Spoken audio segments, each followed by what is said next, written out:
What is up, everybody? It's Cody with Blood Money MMA Bets. Here with my boy JohnnyKpicks for the first Defend Your Units of the year of 2024. Man, how you doing? How you doing in 2024, Johnny? Oh, I'm doing fantastic. I'm looking forward to this card. It's actually a pretty sneaky card. It's supposed to be looks pretty good on paper. Let's put it that way. I think there's going to be a lot of finishes, and it's a new start to 2024 with your bets, with your picks. Everything starts fresh, and we're all going to hit it big. I can't wait. How about you? Yeah, man, I'm actually like super excited, man. Even to reset the units, do all that because I'm gonna have a giant year this year. I'm on this new work schedule. I'm hoping to get a little more time and stuff to be able to do all my tape study and that, and just be around better people. But yeah, man, I'm excited for this year. I feel like I'm gonna have the big, like the third year is like your show me year. You know what I mean? So like in any sport you're doing. So that's what we're doing here. This is gonna be the biggest year that we had. It's like the quarterback in football. You better show yourself in the third year, or you're out. Justin Fields. Justin Fields, I'm looking at you. Yeah, we're getting there with my dude in Pittsburgh too. But man, I hate betting on college football. I put in a 6-team parlay yesterday for $25 to win 350, and I lost it. 5 out of the 6 hit, and the only one that didn't hit was that Polk dude. Needed 40 yards and he got 37. But I had I had the under 56 on there. Then I had like this one dude for Michigan, a receiver, to get 25 yards but under 40. All of it. But I hate betting on football. I'm glad it's over. I can't wait to pro. But I don't bet on the pros. I was just bored last night. Yeah, I did a couple fun bets too. I hit one and I lost one. I did the Michigan running back Corum to score 2 touchdowns, which he got both of his touchdowns in the fourth quarter. And then the Washington quarterback not to throw an interception, but he threw one like right in the beginning of the third quarter. I'm like, you son of a bitch.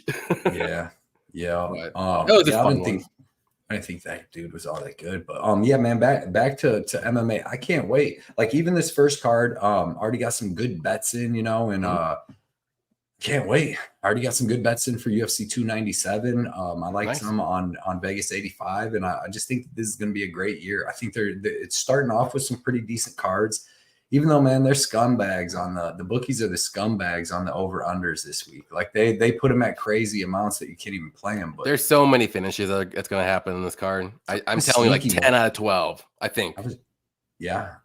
Maybe 9.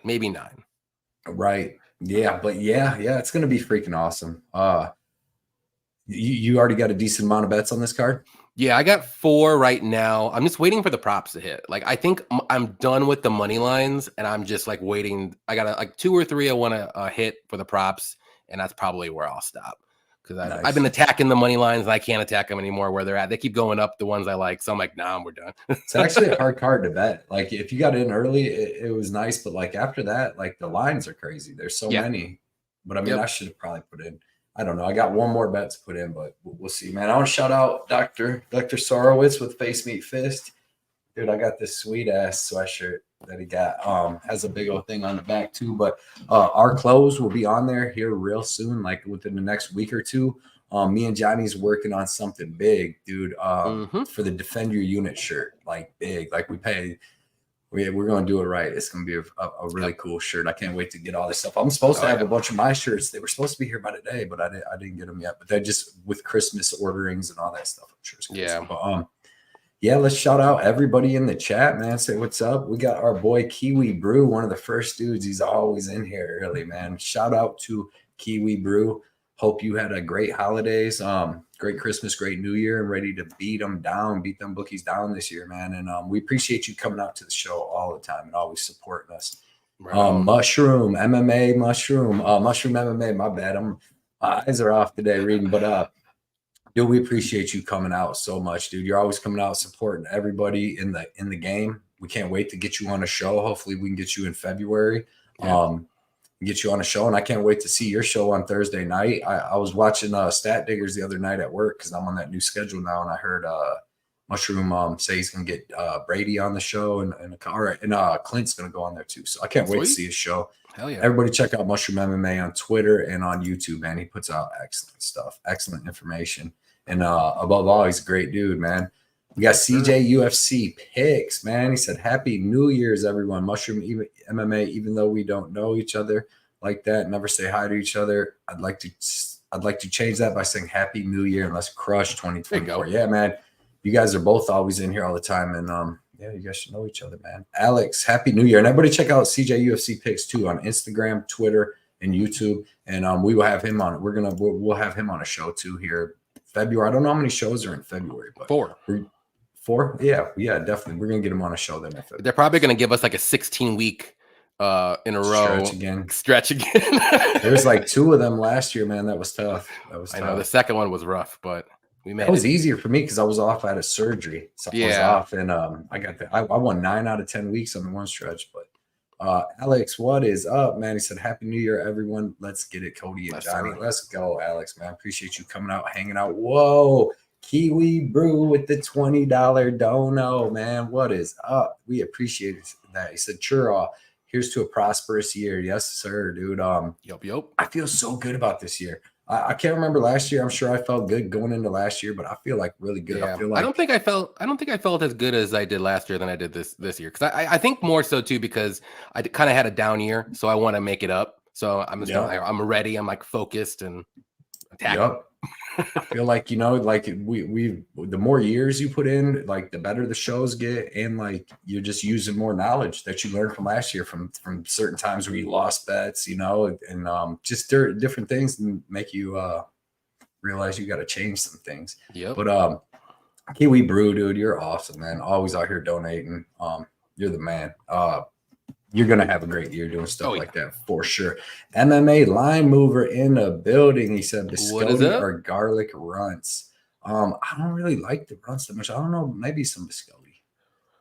He's lost. He's Are we talking about candy? Like candy runts or candy biss? Candy biss. I'm a Gorilla Glue. I'm a Gorilla Glue guy myself. But MMA line mover, man, we appreciate you coming out. Obviously, we're going to have him on a show this year too in February. We got it. We're scheduling it out. We got January scheduled out so far, and we're about to schedule out February. So everybody on here is going to be getting some calls here soon. But MMA line mover, check him out on Instagram and YouTube. Always doing good stuff. Pink Floyd is fine. It's finally over. Are you guys real or am I still dreaming? Nah, bro, we're here. We're here, man. We can't wait, dude. This is going to be the big year, and it's the first show of the year. I mean, that 3 weeks take forever. I know. I enjoy the first week, and the second week I get a little antsy, and the third week I'm just like, come on. Yep. Yeah. And last year it was like 4 or 5 weeks, wasn't it? It was like I think it was 4 last week or last year. Ryan Jordan, what is up? 2024, baby. I'm stoked. Schedule is looking stacked so far. Very grateful for the show and community. Going to be a great year, boys and girls. Yes, it is, man. We appreciate you coming out, putting out them kind words for us. And yeah, bro, it's going to be killer. So hell yeah. I think I'm looking forward to Strickland Duplessis more than Saint Denis versus Poirier, just for the fact that Duplessis for a title. That's a 5-round. They got even more bad blood, but I mean, them are the 2 fights I'm looking forward to the most. What about you? Oof. Well, it just got announced, Oliveira versus Armin. So that's what I'm looking forward to. That's my dude. So I do like Armin too. He's one of my guys too. But I'm like, Charles. I think Charles gets it done. I think he gets it done. I do. If you would have been like, I think Armin's going to get this done, I would have been shocked. No, and I'm being legit honest. Like, no bias aside, this isn't Islam here. I'm picking. For some reason, I do not like Armin. I just pick against him, and it he's really good, but there's just Charles. Charles can smoke him on the feet and catch him on the ground. So yeah, I like it, man. What's the line on that? Have you seen anything? Yeah, Oliveira is like plus 140. It's insane to me. Yeah, Saba is in the building. Gonna make me bet that already. It's 3 months out. It's 3 months away? Yeah, man. I don't know how that line's gonna go. But Saba in the building, bro. We appreciate you coming out. He's been part of the show since the first day, man. So appreciate you coming out. Let us know some of your best picks on this card, Saba. Everybody always wants to know. Saba kills it. Won the MMA thing. What did he place the one time? Saba, didn't he get like top 3 in the world? Something like that. I don't remember. I know AJ won it the one time, first place. I've gotten 3rd place a long time ago, back when I put my picks in. Carlos, though, he said, I'm back. I had to restart my Wi-Fi. Oh, yeah, can't miss the first show. Hell no, this is the biggest show. Shady in the building. What is up? He He said, I'm here for Johnny K's China Man's Chance Parlay. China Man's Chance Parlay. What the hell does that mean? What I do? Starting 2024. Shout out to Shady, though, man. Appreciate you coming out, always supporting everybody in the community. Got some good picks again this week. I know that. My boy Scott Lawson, our boy, dude, he said, let's get it. Let's get it, Scott, man. Appreciate you coming out, hanging out. Let's see. Snerius is in the house. What is up? He says, what's up, boys? Man? What's up, Snerius? That's my dude right there. Appreciate you coming out too, man. Make sure you let us know who your picks are in this card, because you got excellent picks. Vitek always killing it too. What's up, guys? I'm ready to defend all my units this year. Let's go. And that's what this show's about. Never waver, man. I mean, you can get some good tips, but if you got a bet and you've seen some or you got a feeling. Yep. Milan, what is up, man? He said, let's hit them big this weekend, boys. My parlay is Van, Nolan, Waldo, Miller, Ferreira, Ankalaev. I like more that Ankalaev and Ferreira is going to be sketchy at points. But I would say Ferreira for me is sketchy because I think either guy is live for a knockout. Yeah, that's a gamble. And that fight's a gamble right there. Yeah. So, but I like it, though. Daz in the building. What up, Daz? File said, hi, guys. Let's fucking go. Let's go, Daz, man. We really appreciate you coming out. Everybody check out Daz Files on Twitter, too, man. Puts out good information, good bets, everything each week. John Newquist with the dono. What is up, man? Johnny News. He said, Johnny News. Ready to watch the first UFC event. Yes, sir. Everybody check out Johnny Newquist, John Newquist on Twitter, because he puts out good bets. He's got all kinds of different information on all different kinds of stuff. And we appreciate him so much, always coming out, dude, supporting the show. I can't wait to hear what Johnny's big underdog. Let's hear Johnny's underdog pick of the card coming up. Let's see. Carlos, Saba, he said, I need to defend your unit's underwear. Johnny's probably got some coming, at least some gloves for his hands, for his only hands. AJ in the building. He said, let's fucking go. He said, can't wait for Saturday. Bro, we can't wait for Saturday either. And appreciate you coming out, dude. Can't wait to hear AJ's bets. He's always putting out sharp bets. And we're going to get him on a show this year when he got some time for sure. Defend your unit's mouse pad, because sounds like a war game. Yep. Yeah. All right. I like that. There's going to be tumblers. Man, I'm buying all my stuff. Like, I can't wait to just have all, like, blood money and defend your units. Like, that's what I'm going to be wearing. Why not? Why not wear it out? Why buy some Nike or Adidas stuff or something when I can just get my own? Did Brian get the top YouTube cap done for 2023? Oh, I don't know. I didn't see a post. Yeah. I probably won't be up there, but I want to see it. Happy New Year's, boys. Let's get this bread. What's up, Motown? Appreciate you coming out. Got the tongue out, got the kiss thing going, man. But appreciate you coming out, Motown. Raw Torque, what up, mother fluffers? What up, Raw Torque, man? Always coming out, hanging out with us. And Jeff Pelton. I say that because there's a dude in the town right next to me I grew up in named Jeffrey Pelton, and he actually fought some dudes that's fought in the UFC and stuff. So Jeff Pelton, dude, man, we appreciate you so much. And you need to let us know, too, if you ever want to come down and break down a show with us, because you're on here every week. You know everything about every fight, man. You ever want to come on and break down a show with us, let us know, and we'll figure something out on a card you like. So what's up, fellas? He said, need this back. Thanks to all who put the work in. Thank you, bro. Appreciate you, Jeff. Everybody for making this the best show. Like I said, best chat in the game. I don't care who you are, but we appreciate the dono so much, dude. Great dude. Always doing that. That gets you good karma back. Any donate. I always donate. I do, like to different stuff that I can find. GoFundMe's, different stuff on Facebook. People at work.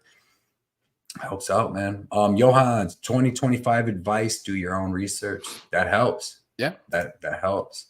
The Gorilla Glue is a class. That's my favorite. It's BSD, dude. That fight's gonna be crazy. See, I have a problem with like being able to fade the older UFC dudes that I know are badasses on up and coming badasses. Like, it's so hard because I'm like, man, I've seen this dude beat everybody, but then you just. Yeah, man, that's gonna be a good one. Charles isn't.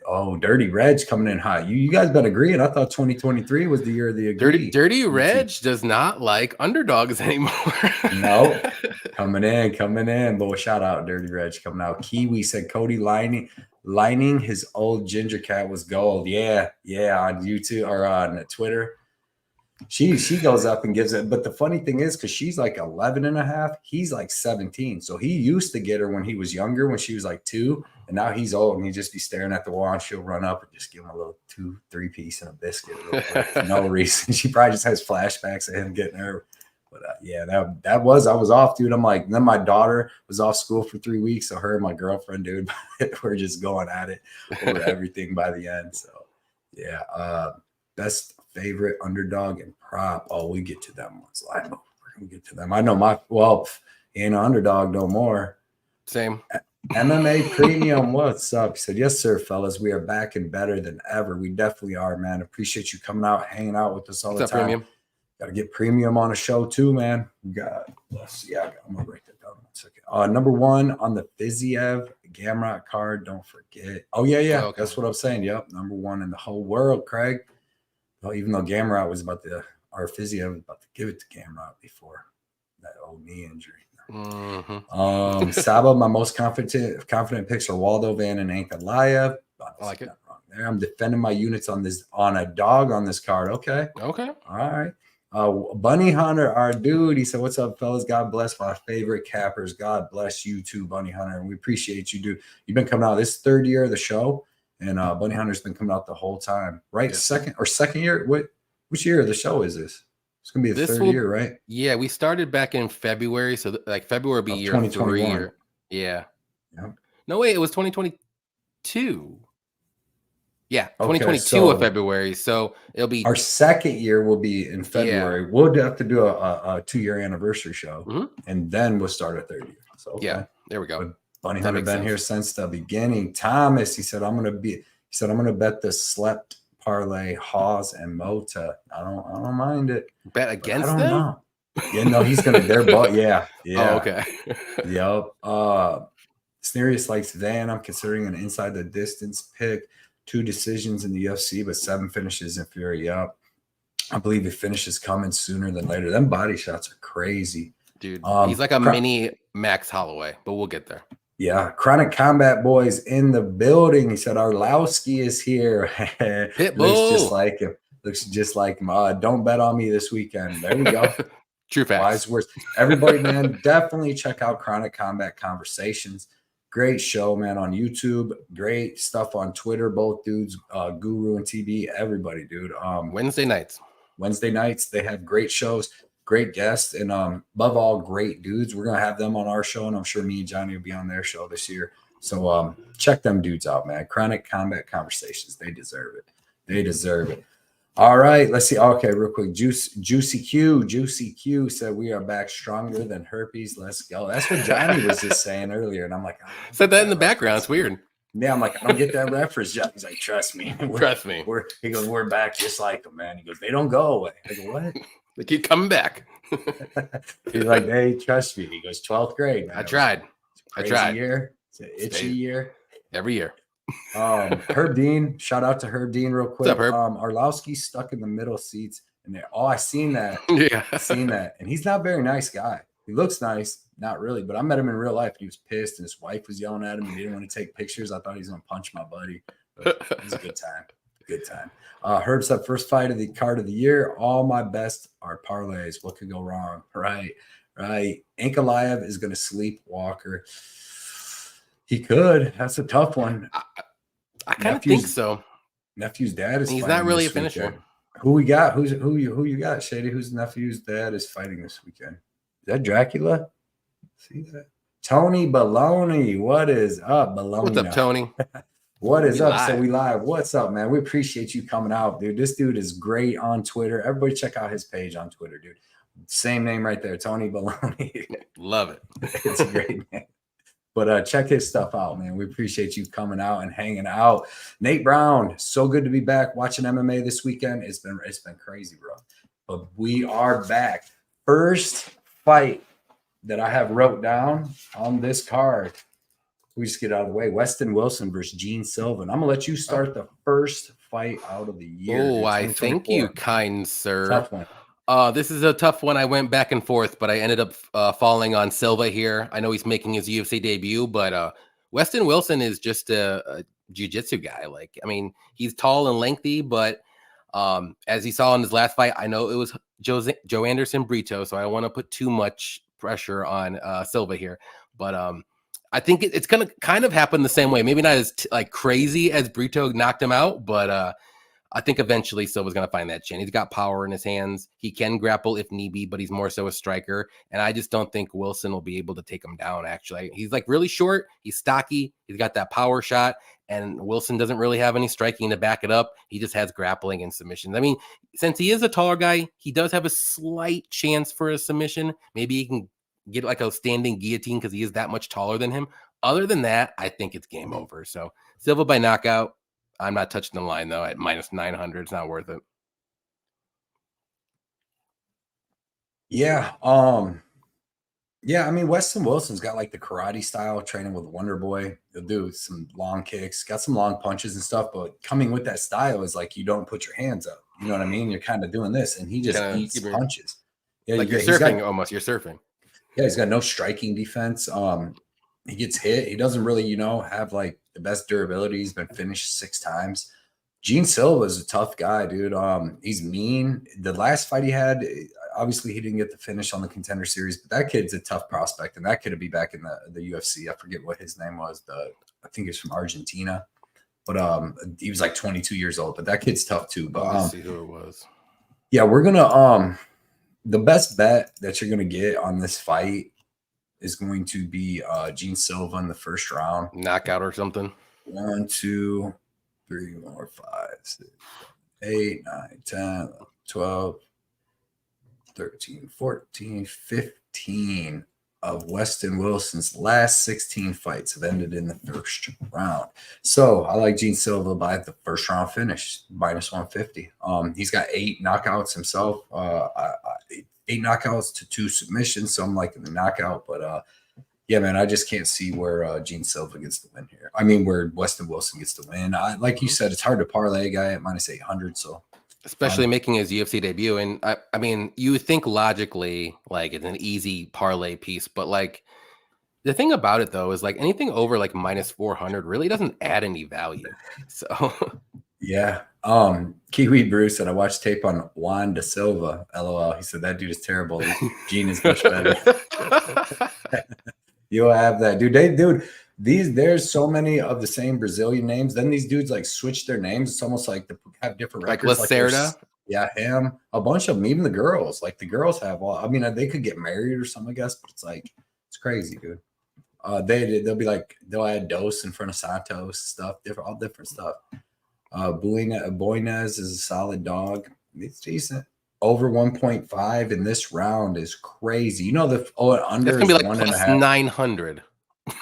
Yeah, well, the under is minus 350. Do they priced out? I liked a lot of unders on this card, and they priced out 2 of them for me, basically, kinda.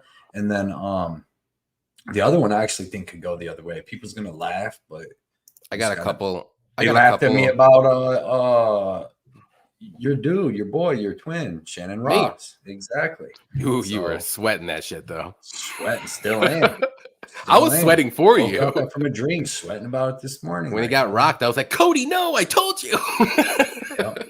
He's a dog though for 1.5 rounds. Dog or pass, leading pass though. Yeah, I agree with that, Nate.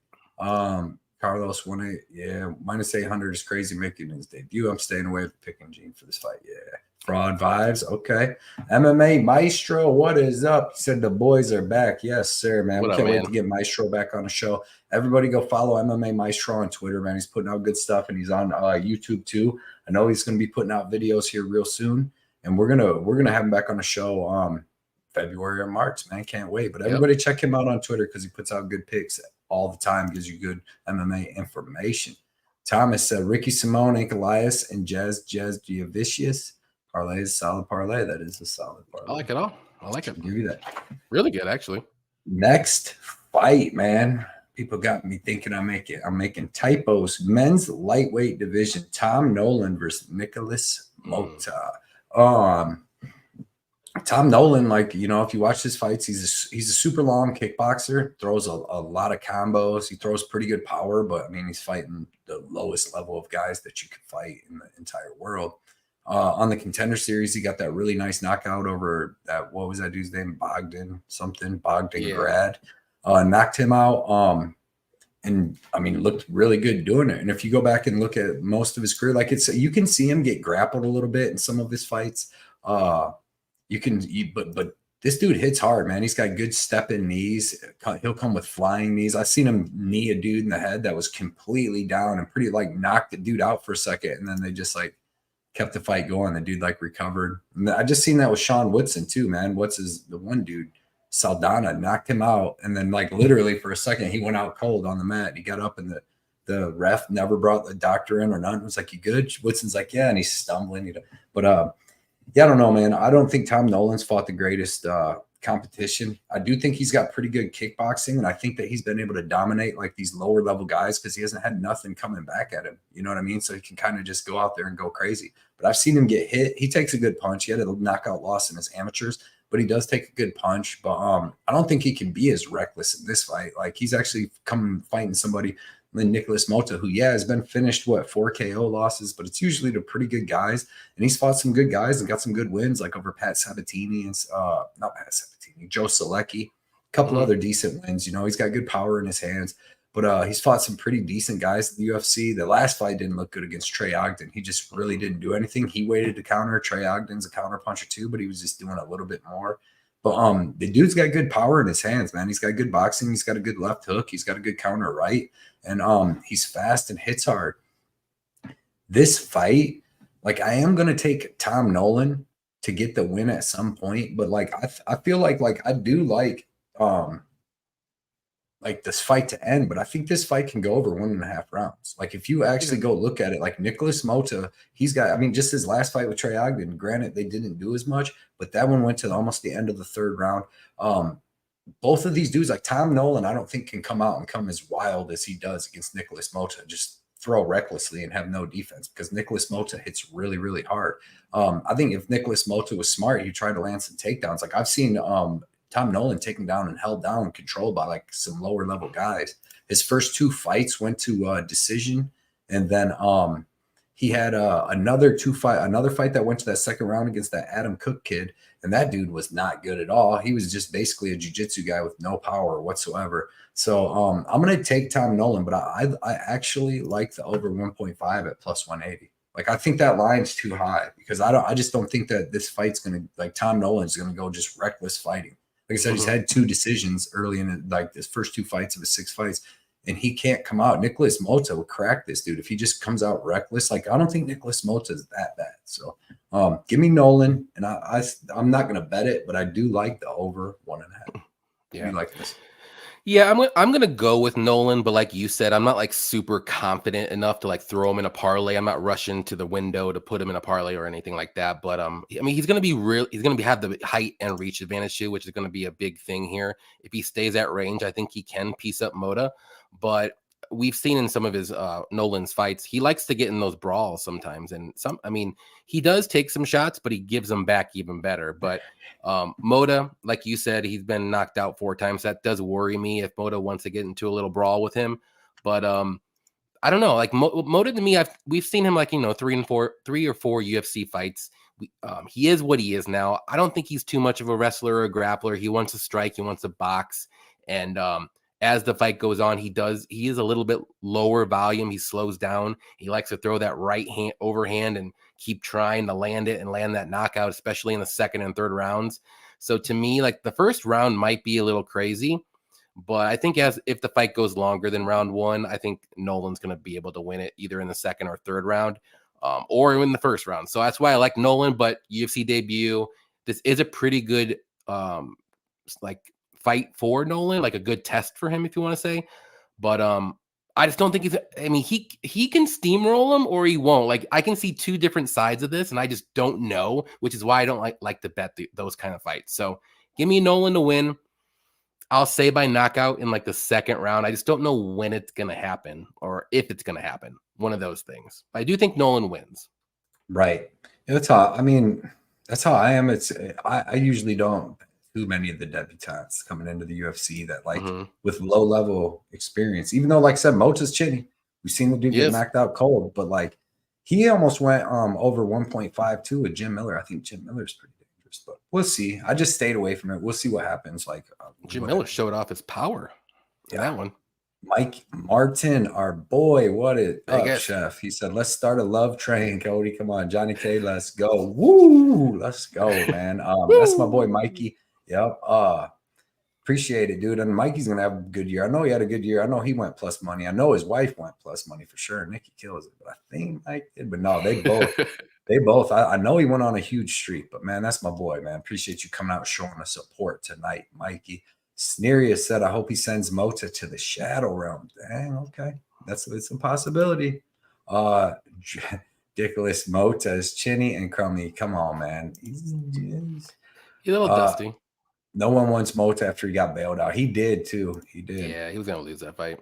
Yeah, either way. Sub or decision. So Trey Ogden is way better than people think he is. Beat Zell Huber, who is undefeated for sure. Counterpunchers always have a puncher's chance, especially if their opponent gets overly aggressive. Exactly. And that's what Mota does. He counterpunches. He had Jim Miller rocked, but like I said, I don't think Tom Nolan, like if you watch his tapes, a lot of time he's coming out and just going reckless, man, just throwing, but he's fighting like low level Australian fighters, dude, that really didn't have no striking. I've seen him fight a couple grapplers, but yeah, man, I just he's can't do that against Mota. And then Mota's more of a slower counter puncher too. So like, and then there could be some grappling. Like Tom Nolan's grappling's not good, dude. I watched him get taken down and held down a little bit in a couple fights versus lower level dudes. So you never know. Nolan better win and should win here. Mota's round one or bust fighter. I agree with that. Good night, everyone. Let's fucking go Saturday. All right, Alex, we will see you on Saturday, man. Yes, sir. It's going to be a big weekend for all of us. We saw Brun just shit the bed plenty of times, but he still finished a hype new fighter. Exactly. Going to need to switch my wife's daycare from Thursday to Tuesday going forward. I'm still here. Let's go. Let's go. Real fight picks. Yes, sir. Everybody check him out too. He's on YouTube and Instagram, and we're gonna and Twitter, but we're gonna have him on another show too. So February, March. Matter of fact, Johnny, when are we doing that? Not this weekend, not the next weekend, but after that pay-per-view, when there's a week off, me and Johnny's going to sit down and plan out all of February and March. So everybody's going to be getting some messages here soon. That could definitely happen too. H. Dot, what's up? Tailing you with Joshua Van, 5 units. Let's go, blood money. Let's go. HDOT. H. Dot. I might be saying that. H. Dot. Yo, let's go, man. Appreciate that. I like Joshua Van. I'm hype on this kid. I think he's a good prospect. He beat up the 34-year-old coming in. The only reason this dude Boone is he's like 2-3 in his last 5 or something like that. The only reason that he's getting this shot is because he was supposed to come in and fight Z on short notice. Not to say the dudes, but we'll get into it. Nate said Thomas Hewitt sounds like a bet worth a sprinkle. Yeah. Next fight, man. Next fight is in the men's bantamweight division. We have Farid Basharat versus Taylor Lapilus. We're gonna let you start this one off. Okay. Oh man, this is going to be a very good fight. I think this fight could be very close. Both guys are, they're good in their own ways. Like Basharat's very well rounded. He's got good wrestling, good takedowns. He's got good grappling too. Solid striking. He's not really the greatest finisher, even though he just finished his last fight. Lapilus, though, very good striker, as we all know, good kickboxer. He does have good takedown defense. He has a good get-up game. He doesn't accept being off on his back or anything like that. So it's basically, I don't want to say just a grappler because Farid does have decent striking, but it's like grappler versus striker here.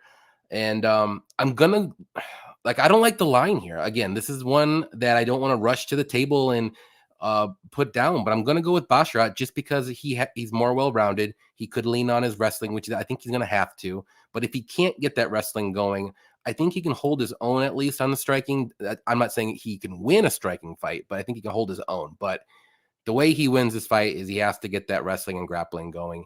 Don't let, stay at range with Taylor and strike with him or something like that. But I think Farid is a little bit his fight IQ is not that low, so I think he knows what he needs to do and needs to go in there and wrestle. So I'm going to lean his way. I think this fight goes to decision. I like the over in this fight more so than picking a side. I would be interested to also see what the spread is going to be for Lapilus too. If it's plus money, I think that's a good bet because I think he can win at least one round. And we'll see what happens with that's one prop I'm looking at. I'll say right now, but it hasn't dropped yet on DraftKings. So give me Farid though to win. I'm going to say by a close 29-28 decision. I think it's going to be closer than the line says for sure. Yeah, I'm with you on that, dude. I think it's going to be a closer fight too. Farid does have really good grappling, but I don't know if he's just going to be able to come out and just take Lapalus down and hold him down the whole time.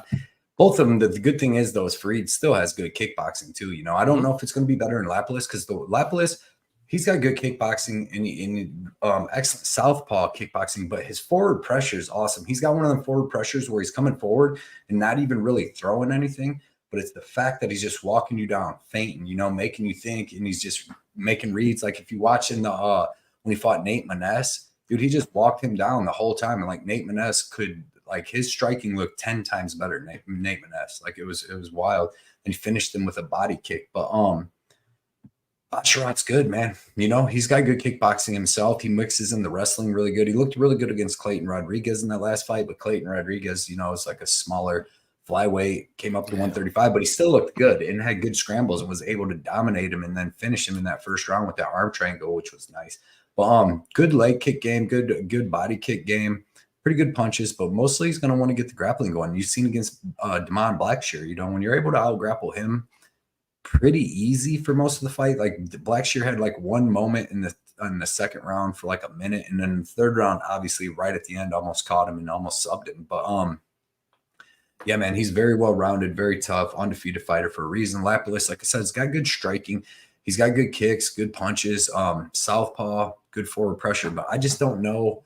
You've seen him in his last fight get taken down a couple times by that Collerin or whatever his name was. Yeah, and I don't think that dude, I mean, he's not bad, but I don't think that he's going to be the level of grappling as Basharat. So I think Basharat wins a close decision here. I think he's able to mix in the grappling, but I don't think he gets huge amounts of control time. Like he is heavy on top. When Basharat gets you down, he gets on top. He's got that shoulder pressure. He's able to hold you down, control you. He's got good transitions, good submissions, but I don't think he's just able to take down Lapalus and submit him. I think, like you said, this fight goes over. I think it goes to decision. It can be close. Like Lapalus could easily win a round or two in there, maybe get a knockdown or something like that. So, but give me Basharat, and I'll take him by decision. So both of us are on Basharat by decision, I believe. Yep. Right. So yeah, it's pretty good. Let's see, what do we have here? We got Gerald Lynch in the house. He said very close fight. It definitely is. This is like what's Farid? Minus 300, right? Like almost. If you look. And he could fight pretty close, but I mean, dude, these Basharat's got very, very good fight IQ, very good cardio, and find ways to win fights. That's why they're both undefeated. If he was more so like if he showed a little bit more finishing ability, I know, like I said, I know he just finished Clayton Rodriguez, but I'd be maybe a little bit more willing to do it. But Taylor's tough too. Like I don't even think he's been finished. Maybe once. I have to look real quick. I don't want to lie to anybody. No, he's never been finished before. So I don't know. I just don't see he's gonna have to win a decision. Do you want to lay a minus 300 favorite for a decision that's gonna be probably close? Like to me, that's take the over at a better price. Thomas said Lapalus, something was just missing with him that I can't put my finger on. He's low output sometimes. Farid deserves a main card spot. Yeah, he's if you don't have him now, he's definitely gonna get him. That's for sure. Probably after this one if he wins it. Yeah. Give me the. I think his brother fought on the early prelims too against who's the dude he kicked in the dick like 4 times? Victor Henry. Yeah, the old Victor Henry kicked him in the But CJ likes Basharat. Wait, what? Oh, so Basharat by decisions minus 145. That's probably the play. Yeah, that's not bad at all. Because I mean, I just can't. I don't think he's going to be able to finish Taylor, but we'll see. Shout out to everybody. Come on, Lapalus. Lapidus. Let's see. Mike said Basharat is the decisionator. It will take the entire 3 rounds. It will make a sweat. It will cash. I like cash. Yes, sir. Yes, sir. Here's Johnny's boy. Here he is, Vlad. Suck it, Johnny. Suck it, Johnny K. Hi. How you doing? How you doing? Islam Makachev. I smashed that's me. Rounds. I'm in there. Yeah, he's holding you like a small child, maybe. He beat me up. Maybe. I don't know, man. You know what I mean? You got a puncher's chance, right? I do. It's always a puncher's chance. Always. He comes up on Johnny, and Johnny knocks Islam out. The 1-2s. Let's go. See, Euphoria in the house said, "Yo, we're back another year and more cash, or should I say more blood money? Let's go, Euphoria. You already know that's the best money in this game is that bloody money, man. Toilet Face Silva is a lock, right? I think so. Tajik Bey in the house. What is up, Tajik Bey? What up, man? Goat. Everybody go follow him on Twitter. Puts out great bets. I seen he killed UFC 296. Like killed UFC 296 with his bets. He even had Menafield at like plus 210 or something crazy, 270, something weird like that. There you go. And had big money on it. So shout out Tajik Bey, man. We really appreciate you coming out and supporting us and talking to us, man. So everybody check out Tajik Bey on Twitter. Maybe one day we'll be able to get him on a show, man. Yeah. So always. I don't see him on many shows, so I don't know if he does much, but if he'd be more than welcome to get on a show for sure. We will. We're gonna try to woo him and get him on a show, a pay-per-view, a big pay-per-view this year. Shafiq, what is up? He said, "Oh, it feels good to be back, my G's." What is up, man? Yes, sir. Dude, we really appreciate that. And we appreciate you being here since the beginning, dude. Always showing support and being an awesome dude.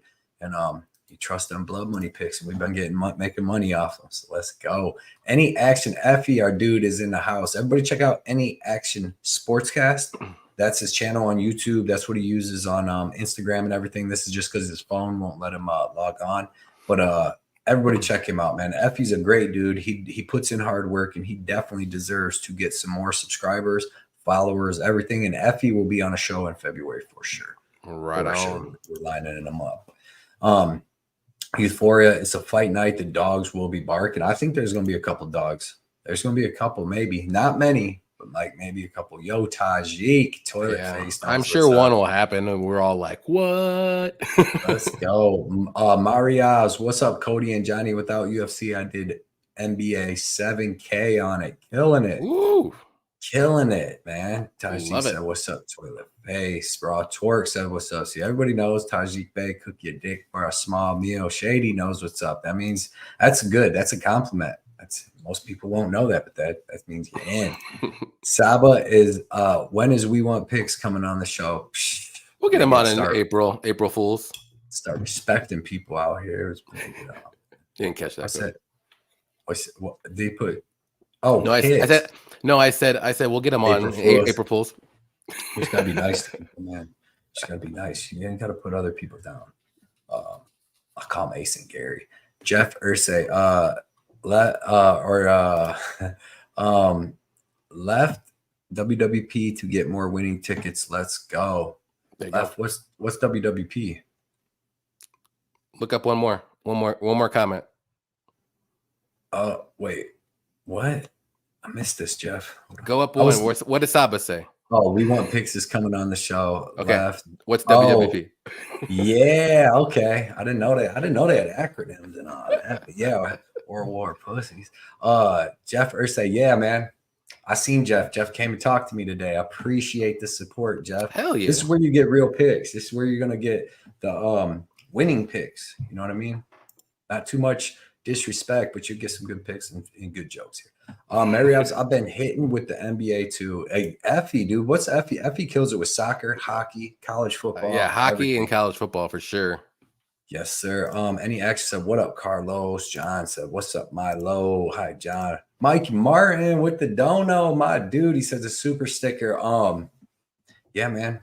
Mike's my dude. I don't know what else to say. This is my dude. He's always been supporting me. Actually, he's probably one of the first people I talked to on here. Like when we like messaging and stuff when I started. So it's my dude, man. I can't wait. One day I'm gonna go out to Vegas and meet him. But we appreciate that dono so much, Mikey. You already know, man. Yes, sir. Okay. Yup. Hey, Seth. Yeah, dude. Yeah. That's what I'm saying. I don't mind. Everybody should be doing something, but you just don't need to like disrespect other people to try to sell your thing. Like, just be cool. Be cool. And work together. And then yeah. Johnny kills soccer with the meatballs. What's the meatballs? Meatball soccer is the worst. What the hell is that? It's Italian soccer. Oh, okay. Okay. Betting the NBA It's for true sake. Dude, bet football too. One step per step. It's like they say, man. Become a gambler to make your family closer, to bring your family closer. You'd be living in a one-room apartment. So no team sports are terrible, man. Terrible. Next fight, dude, and this is one we've kind of already been talking about a little bit before that.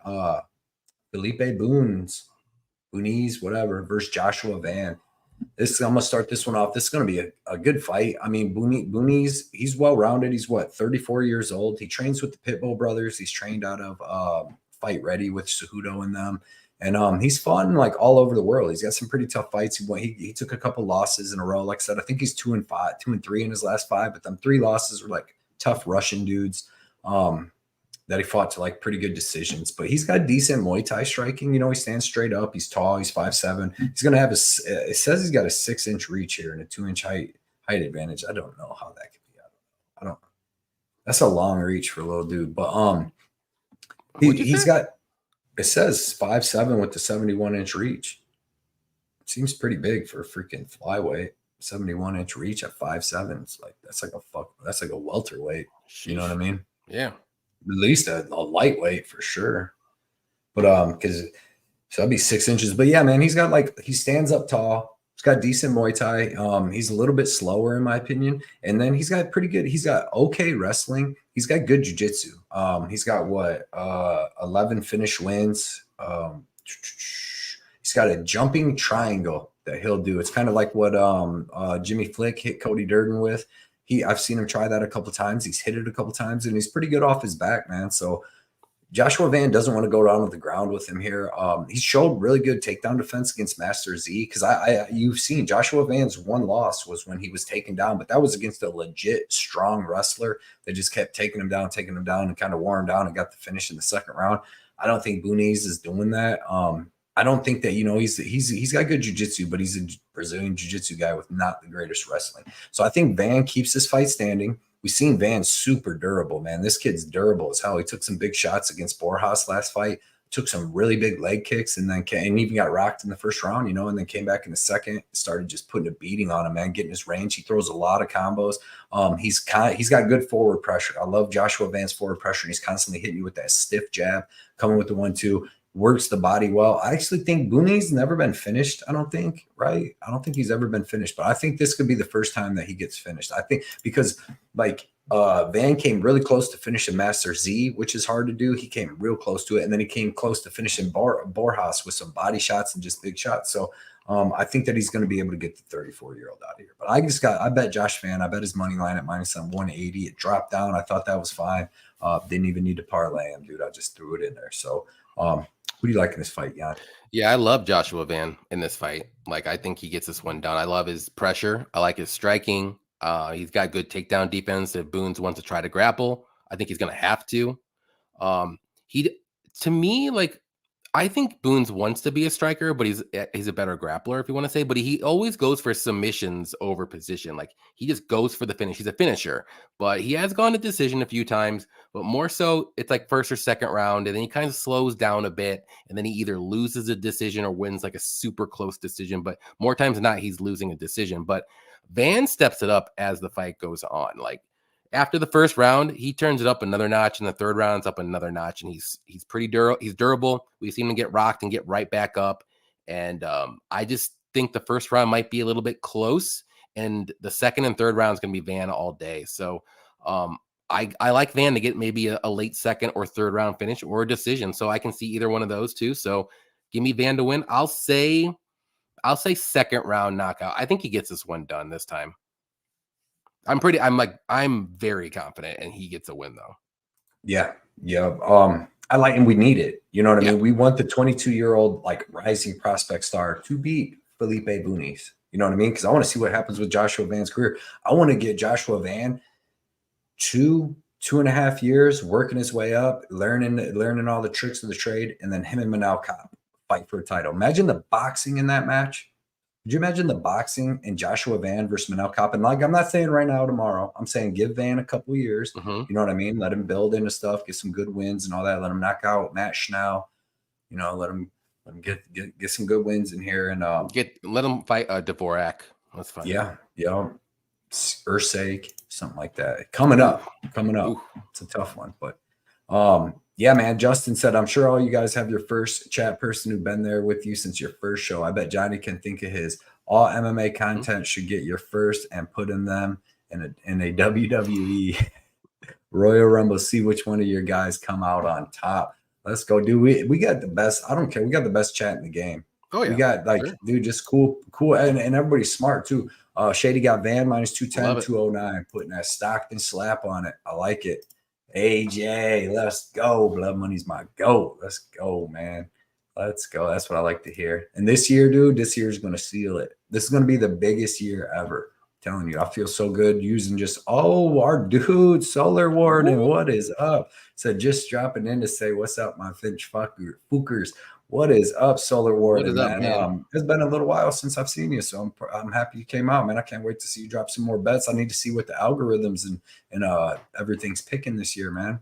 So appreciate you. Everybody check out Solar Warden, spelled just like that, on Twitter, man. His account, he keeps the community in check, man. Yes, he does. It's funny. Justin, for cash prize among you rich MMA content guys for sport. Yeah. Rich. Yeah. Yeah. I wish. Dude, yeah. We still got to get the old content, the capper fight and stuff going. Yeah. On. We already got Tyler's one that 38 MMA said he can get it done. Yeah, he's got gyms and stuff, man. Yeah. Fan IQ is underrated. Yeah, dude, for a 22-year-old. Angelo is like the name you would give to a raccoon in the zoo. Is blessed with like car salesman voice and driving van all the way to the bank. He's last leg to cash a 6-legger. Let's go. You're good. Let's go. I think Van gets the finish. Only hole I see in his game is the head movement sometimes. But if he sharpens up his skills just slightly, he's going to be a real MF for these guys. Yeah, little Manny Pacquiao out there, man. Yep, it's good. Next fight is at 170. Preston Parsons versus Matthew Semmelsberger. And real quick, we got 66 people in the chat. We did have like 75 minutes ago, but everybody smash that like button for us.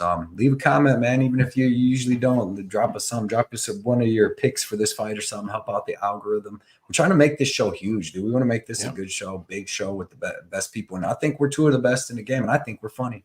I happen to think we're funny. Yeah. I happen to think we're funny as well. You know what I mean? I wouldn't be here if I didn't think we're funny. I wouldn't even. I would quit right now. I'd quit. I'd shut down my laptop. Throw it through the door. You wouldn't see me no more. All right, let's see. Kiwi said I like boonies. Van's defense is poor going backwards. Yeah. He does. He does have slick BJJ. That's the fact, Rotork, and he'll jump guard, pulling stuff. So yeah, I'm interested to see what he does, though. I think he really wants to strike, but he's just not that great of a striker that he thinks he may be. But he does have good grappling, though. Yeah. Let's go. Mikey shared the link to our show, and there's their show going on right now. Which one? They have a show every night, probably. Oh, okay. I was gonna say, real guys, hit that like button. Y'all slack, and let's go smash that like button. We, like I said, man, we want to make the biggest show with the best community. All these guys. I'm trying to figure out how to like Cody and dislike the Miller Lite drinker. Trying to figure out how to like Cody and then dislike me. I guess he likes me and hates you. No, it doesn't even make any sense. That's not how it goes around here, Scott. No one likes Johnny, and everybody loves me, man. That's all that. Everybody loves all of us, man. Let's go. You guys are funny. Looks all right. Thank you. I'll take my wits. I'll take my wits. I'd rather be funny than good looking any day. I think. Unless I'm not funny, man. Scott said I'm not funny either, so that sucks. No, Scott said he just doesn't like you. Makes sense, man. That's not cool. No. My dad's name's Scott. My middle name's Scott. Men's welterweight 170. Preston Parsons versus Matthew Semmelsberger. I'm gonna start this one. This is a very, very, very hard fight to pick. Either Preston Parsons is going to be able to get his grappling going, and I don't know if he subs Semmelsberger, because Semmelsberger survived on the ground with Jeremiah Wells, and he's a pretty good grappler, you know. And I mean, he survived like 12 and a half minutes on there, but I don't think he's got as good arm bars and stuff like that and arm triangles as Preston Parsons, man. Preston Parsons has a ton of, I think, like, what has he got? I think so. He's got 14 fights, and like 9 or 10 of them ended in the first round. But then you got Semmelsberger, who does have some KOs in the UFC over like Martin Sano and Witt, but other than that, all his fights go to decision. So I was kind of looking at I kind of like the over 1.5 right here, because maybe Parsons gets some grappling. Matt Semmelsberger has okay takedown defense, but when he gets taken down, his get up game's terrible.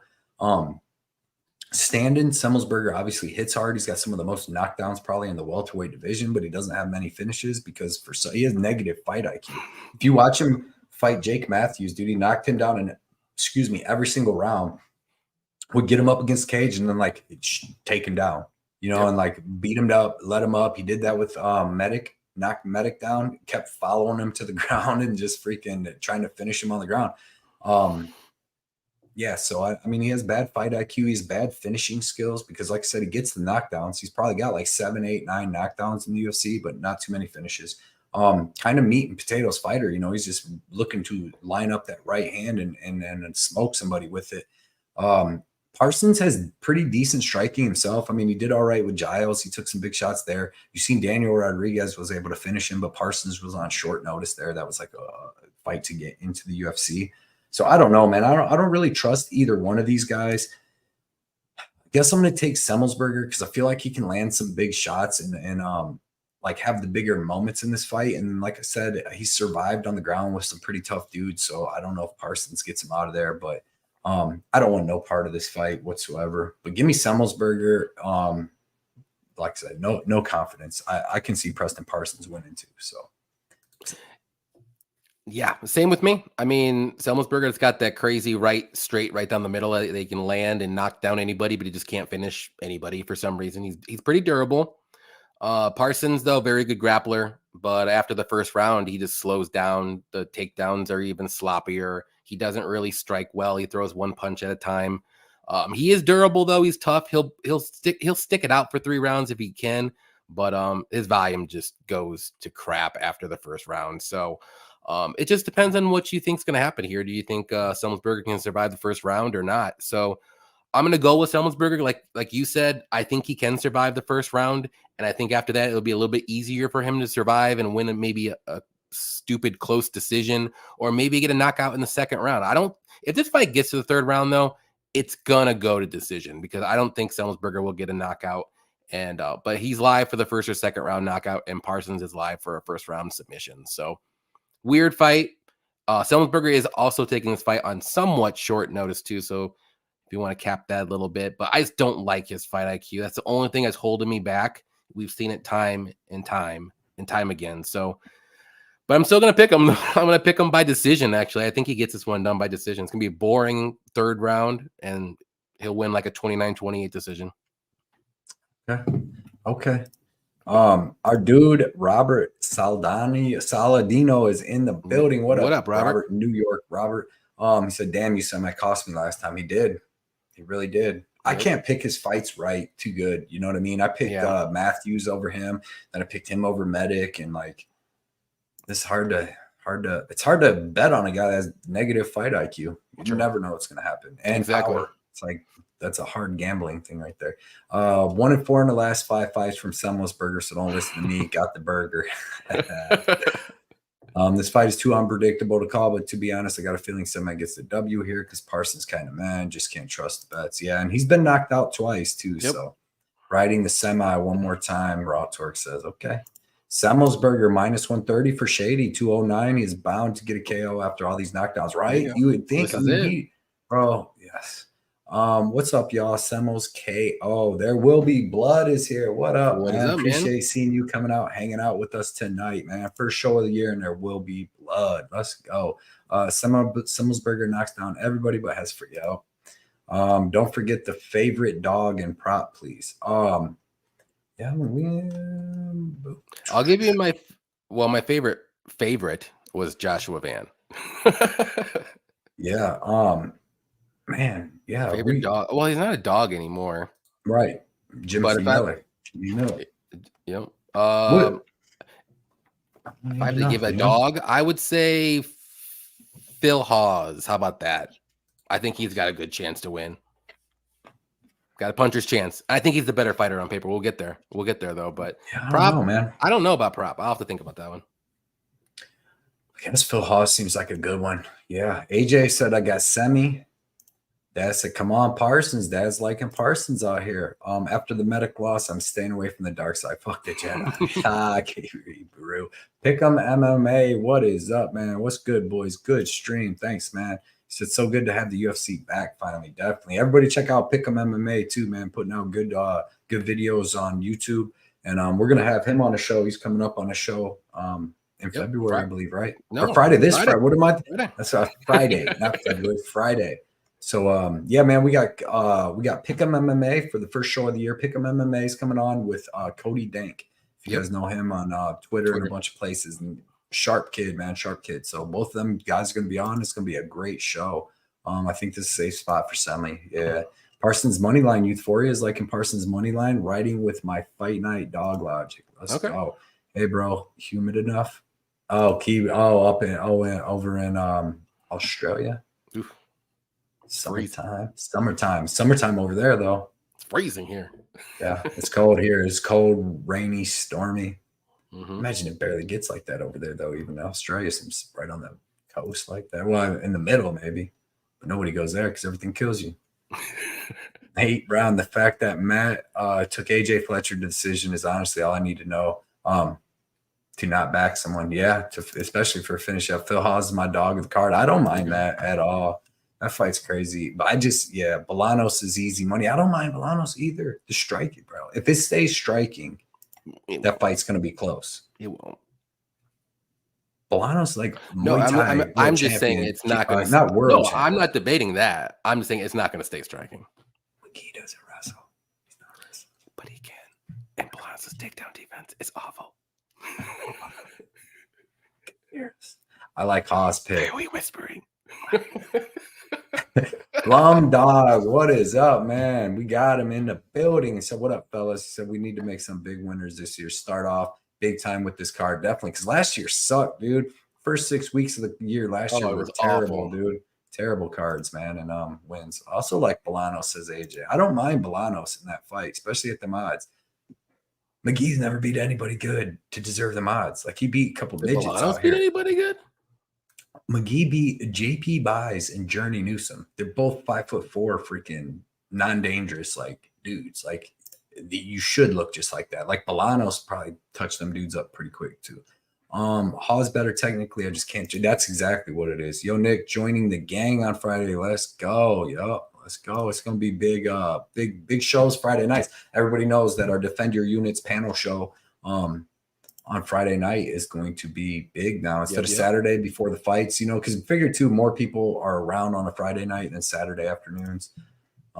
So maybe that'll work out good, but I got to do it for my work schedule.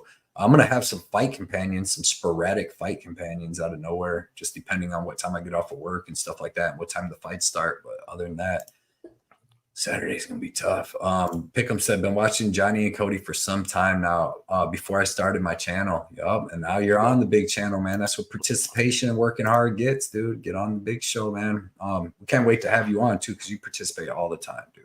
Your mom's bets, what's up, man? You said great first card. Show the boys some love for the first show this year. Let's go, your mom's bets. We appreciate you coming out, all the support you always show. Here's our dude too, Will Brewer in the house. Said, my guys, happy new year to you all and the community. Let's make this money. I don't know why everybody hate on you, Johnny, but I got you back. I love you and me, man. Can't wait to have you on our show.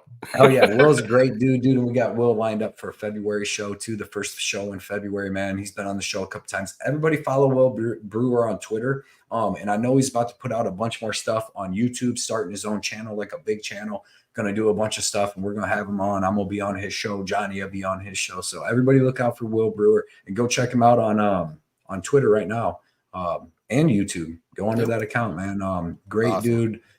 Good MMA information and great dude. Johnny ASMR Picks. What's that? I don't know if you can hear that. What? I don't know. When people do like that weird noises on stuff. Like you need to check it out. Check out some ASMR. I like when people like break things, like cool looking things, or like well, what they do is they literally put stuff up against the mic and they're like, you hear that? Yeah, but what do you mean? Somebody? That's all they do. That's all they do. Listen to it. Yeah, or watch it like this. And they listen to it. It's stupid. It makes my ears like nails on a chalkboard. I hate that. I'm in the wrong business, man. Miller for the win by demolition. Let's go. Your mom bets. I like that. Haas versus Bruno, a fight I can't see going. Yeah. No, it's not. It's minus like 1,400 too. Haas grapples the crap out of him. Why is UFC 299 better than UFC? Good question. It is so far. Did we got a main event for 300? Did they announce it? I don't know. I don't think so. Not. They haven't announced really a lot of like main event prelim or whatever, but just fights for now. Yep. Patron James, man, we appreciate you coming out, hanging out with us tonight, man. Patron. We got some what's that rock tequila? What's it called? Mana. Patron. What? Patron tequila? Oh, the rock. Oh, I don't know. Mana something. I got a bottle of it. I appreciate I haven't drank none yet. I think my girlfriend's drank most of it, so I don't know. I drink some of her bourbon sometimes, but let's see. Grateful Dude in the house, man. Appreciate the breakdowns. Best of luck this weekend and year. Best of luck to you too, Grateful Dude. Everybody follow Grateful Dude on Twitter because he puts out good fantasy draft lineups for all different sports and all kinds of stuff, man. He's a great dude. So check him out. Who's hating on Johnny? And I'm a nice guy, man. I'm nice. yeah, sneak this and just put down everybody's Patreon to sell theirs. Like that's what I don't get. That's all I'm saying. Is like, why would you buy someone's weird Patreon that they give you 5 bets and then they give them out for free during the week? And then they'll say something about somebody with their whiteboard that we always have on the show as well. Yeah, so like I said, bro, we're gonna do the ultimate hustle, Johnny. And here's what we're gonna do. Defend your units, all right? We're going to freaking mesh, okay? So every week, as long as I win or Johnny wins, we're just going to be like, hey, defend your unit, or fucking whatever their thing's called. We won again, even though this dude lost 6 units and this dude won whatever. Safety parlay hit or did like this is we're gonna win every week, Cody. I can't wait. I think Jacob is okay. Yeah, Jacob is smart. That's He's got good underdogs. He's got good. Yeah, I don't mind Jacob actually at all. He's not even the one that's ever beaten people. Like I said, I always like the positive energy, dude. Let's see. Rousey Tate would. Let's go. Yeah. Okay. Yep. But yeah, that's how that's it. I mean. That's her vibe. As long as Johnny or me wins, we both get the claim. You know what I'm saying? That's Hey, this is the one we're talking about though. Men's bantamweight 135. Gaston Bolanos versus Marcus McGee. I'm gonna let you start this one, Yannick. Yeah, I'm very confident in McGee. I'm sorry, Tajik Bey, or anybody who likes Bolanos here. I mean, yeah, he's a very good striker, very good Muay Thai. But and he's got good power in his hands too. But that's about it. Like. He's just literally a striker, and his takedown defense is not good. He has no ground game. He can be controlled if he's taken down. And I just think McGee is a good enough MMA fighter to take him down and control him if need be. I'm sure he's going to want to strike with him, test the waters a little bit, but he's tough too. He has power in his hands. We've seen it time and time again too. And I agree with Cody. I mean, McGee's been fighting some lower level guys, but I mean, Bolanos, he's fighting lower level guys as well. He's not really showing off like his greatest, accomplishments against Aaron Phillips, who was the skeleton of Aaron Phillips, who didn't fight for like what? Let me look it up real quick. 3 years before he fought Bolanos here. So, and he's been in Bellator, all that good stuff too. But I just like McGee here. I think he's just the better MMA fighter. I think he can get the fight to the mat. I think he can, and I'm not saying he's the greatest wrestler. He's not the greatest grappler, but guess what? When you have Bolanos's lack thereof ground game, he's going to look like he's a good grappler and a good wrestler too. So on the feet too, and I like his chances too. I mean, I'm not saying he's the most technical fighter, but he's got that power too. He can crack Bolanos too. So I like McGee here. I think he's just more dangerous personally on the ground or on the mat. I think this fight doesn't go the distance. I like the under 2.5 as well, or 1.5, whatever. I think it's set at 2.5 actually. So you may need to put that in a parlay, but yeah, give me Bolanos or not Bolanos. give me McGee to win. I think by a finish. So I'll just say knockout though. Yeah. Man, this is another one, dude. That's like, it's tough because Gaston Bolanos to me is going to have the better striking here, dude. If they stay striking, even though McGee has good like southpaw striking, um, you see he's got power in his hands. He's fast. He's explosive. He's got pretty good kicks. Boxes more, but the thing is like if you're betting on McGee at minus 300, you have to be betting on him because he's going to come out here and take Bolanos down and beat him up on the ground, right? Like that's what you got to be betting. But he's never done that. I've never seen him do that in any fight that I watched him. I've seen him punch a dude to the ground, like Journey Newsom, like where he dropped him and then choked him out. Takedown defense though. Yeah, he does. But like McGee, I mean, Journey Newsom gave up. Like he gave his neck up and just let him choke him out. Like it wasn't like I've seen McGee get choked out, but I've never just seen him take him down. Like, dude, Gaston Bolanos has good cardio. He's tough. He's got like explosive striking where he's doing spinning elbows to knock people out. He's got a bunch of spinning stuff. That's where he gets reckless. And maybe that's where McGee comes out and just takes him down. But like, you can't count on a dude that ain't a wrestler. Like at least what's his nuts fucking what's the other dude's name? He just fought Aaron Phillips. At least he's a jiu-jitsu guy with a little bit of wrestling. Like that's what he does. You know what I mean? McGee's a striker. So to think he's going to come out and just be like grapple, which I think he tries, but I don't think he just takes Gaston Bolanos down and then subs him. Like I don't think. Oh, I don't think. Yeah, it's not going to be like that. But I do think he's going to be able to get him down if need be. Yeah, but like Bolanos, I don't know, man. In standing, this is going to be a good fight. Like Bolanos is world traveled, but this is what he's been doing. He's one of them. What is he? Peruvian, right? I believe he's from Peru. I thought he's Mexican, but I could be wrong. Not, no, Peru or one. Yeah, he's from Peru. He's one of them badass Peru dudes. And then he's been doing this Muay Thai and kickboxing his whole life. Like Marcus McGee, he's been striking and juice up, but he's a skateboarder and all that, like semi-pro or pro skateboarder and stuff. Like if this fight stays standing, I think that Bolanos has a good chance to win this fight. But I picked McGee too with you just because he can mix in the wrestling. But I don't know. Why are we fighting? Because I don't think that he just uses that to win. I think that if this fight ends, it's going to end standing, and one of these dudes is going to knock each other out. And I think that's what happens. That's what I like more than anything. But if you go look, both of them, let's see, Gaston Bolanos, they're both finishers. Yeah. He has 10 fights, and he has 7 wins, 6 knockouts, 1 decision win. And he's never been to decision. Twice. Yeah, he's been subbed twice. And then you got your boy Marcus McGee, and he's, I believe, never been to decision. He's got like 6 knockouts and 1 sub. No, 7 knockouts and 1 sub. Lost once by sub.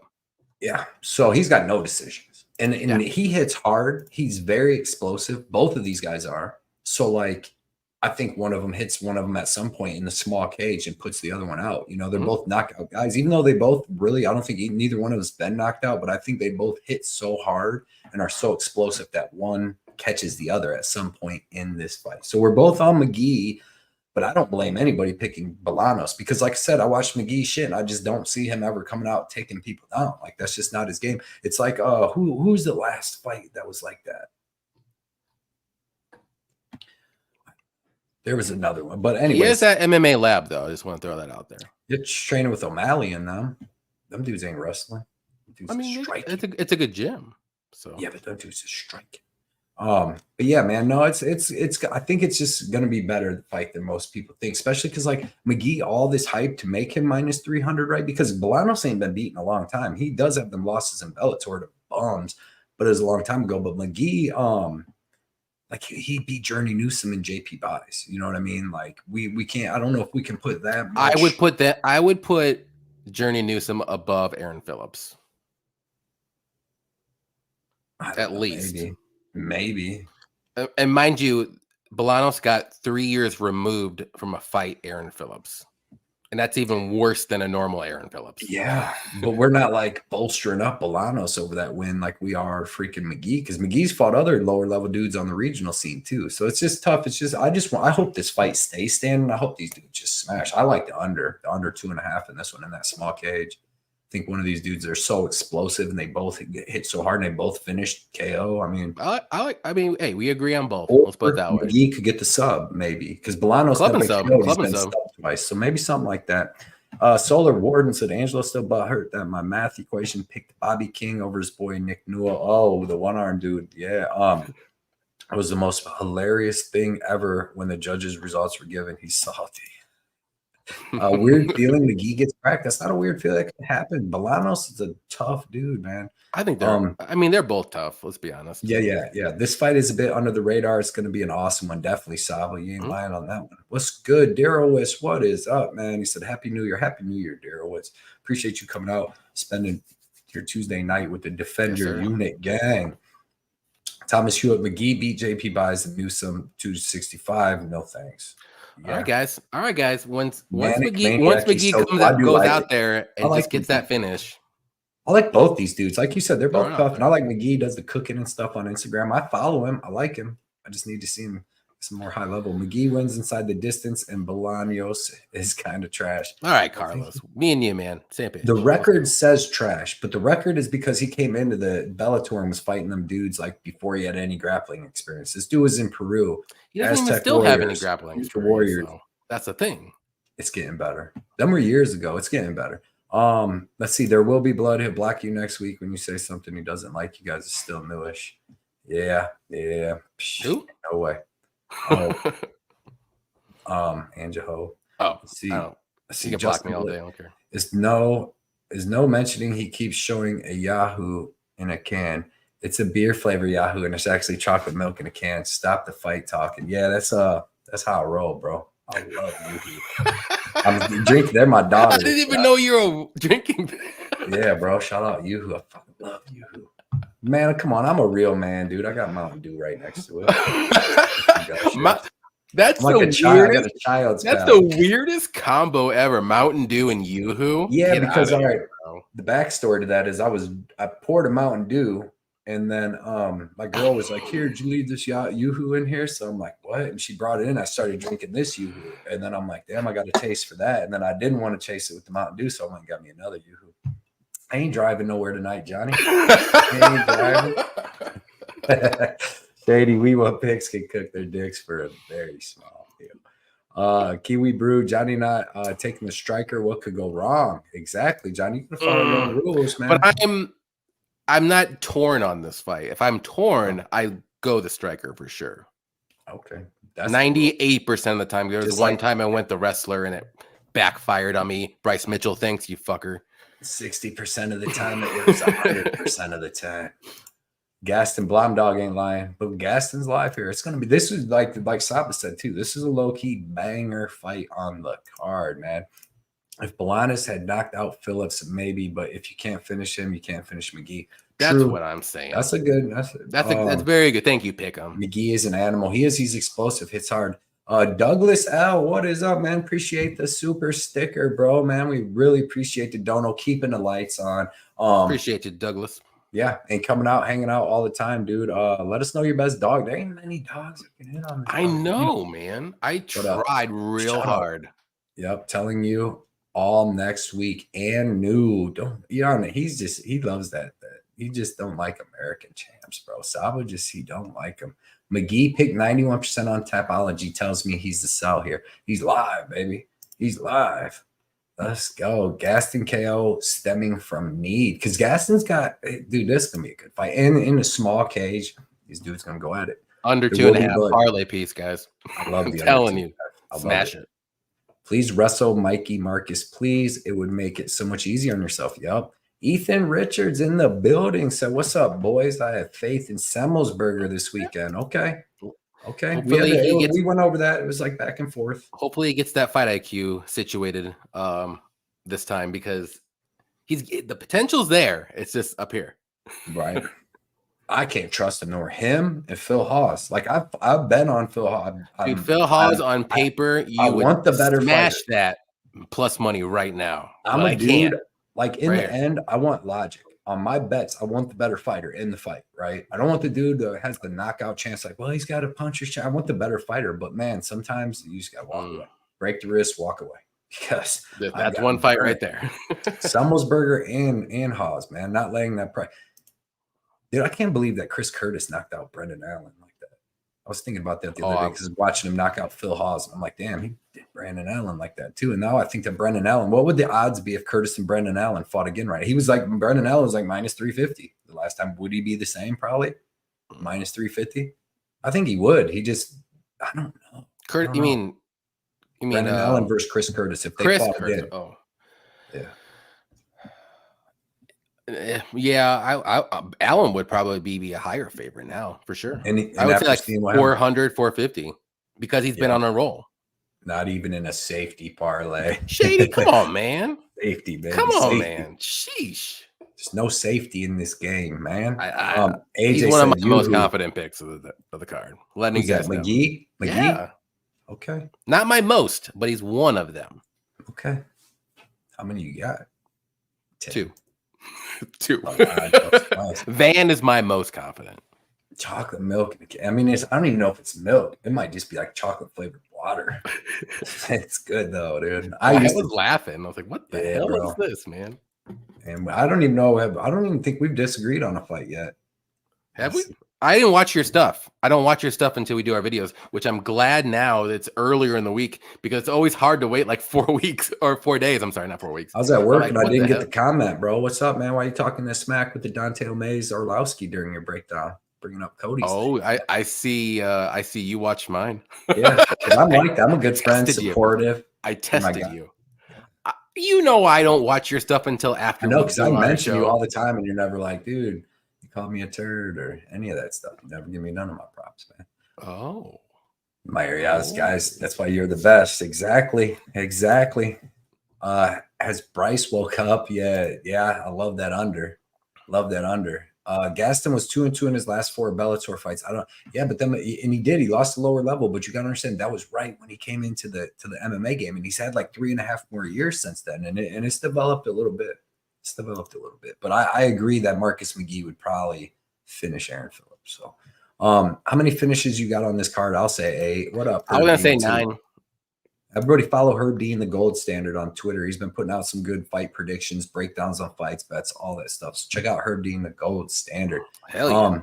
I got a lot of finishes on here. 9. I don't know. I'm going to say 9. Let's see. Joe Rogan got Bolanos into the UFC. Spoke to Dana in order to get him signed. McGee, if relentless with the wrestling, may win. He has the cardio, but the fight starts on the feet. Bolanos was gifted. Dude, Bolanos is like he's like world class Muay Thai and kickboxing. He's got both of them. I know. And your dude was doing kick flips. That's all I'm gonna say. He's athletic. Flipping, and he was kicking dudes into flips. That's all I'm saying. He's got the cardio. He's durable. He's got the power in his hands, and he's a better MMA fighter overall. Pro Schmo Bets. What's up, man? We appreciate you coming out. I think this is the first time we've seen you. I like the picture, man. But yeah, dude, that's good knowledge right there. Yeah, Tapology always favors the favorites, man. His last fight, Macy Chase on. I was gonna bet her, but she got canceled. I had to wrote down plus 170. Look, does Joe Rogan? Oh, yeah, but he Joe, Joe Rogan. He could like help get Alex Pereira in a little bit when he was talking about him. Let's see. Chris Curtis actually pretty good. Brick shit house, yeah, because I don't think Allen can really take him down and grapple him. So that's what makes it tough. Yeah, that's a tough fight. Oh, that's a tough fight. Yeah, I gotta do some tape on that one. Yeah. I already did, Shady. If you looked at my Twitter, I sent that out for free. 138 MMA. What's up, fellas? I just wrapped up at the gym, man. Yeah, we got. And Johnny started going in on them. What do they call it? WWP? WP?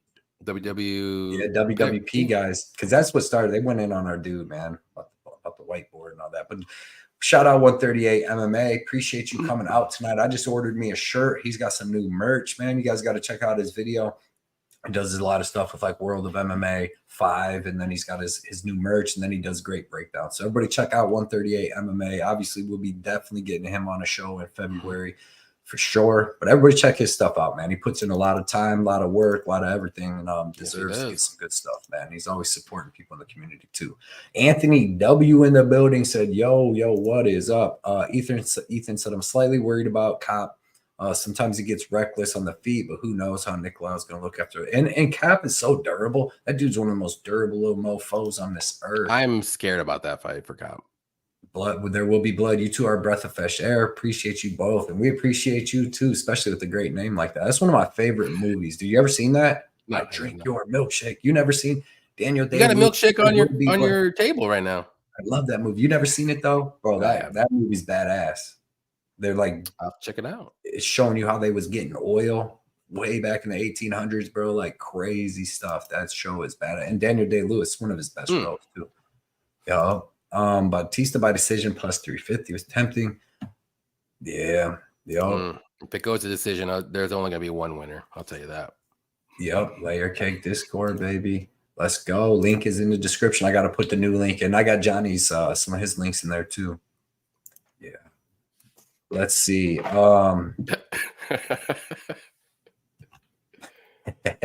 Looking forward to see you sporting that new tee. I will. I definitely will when I get. I got the long sleeve too, man. So I like it. Yep.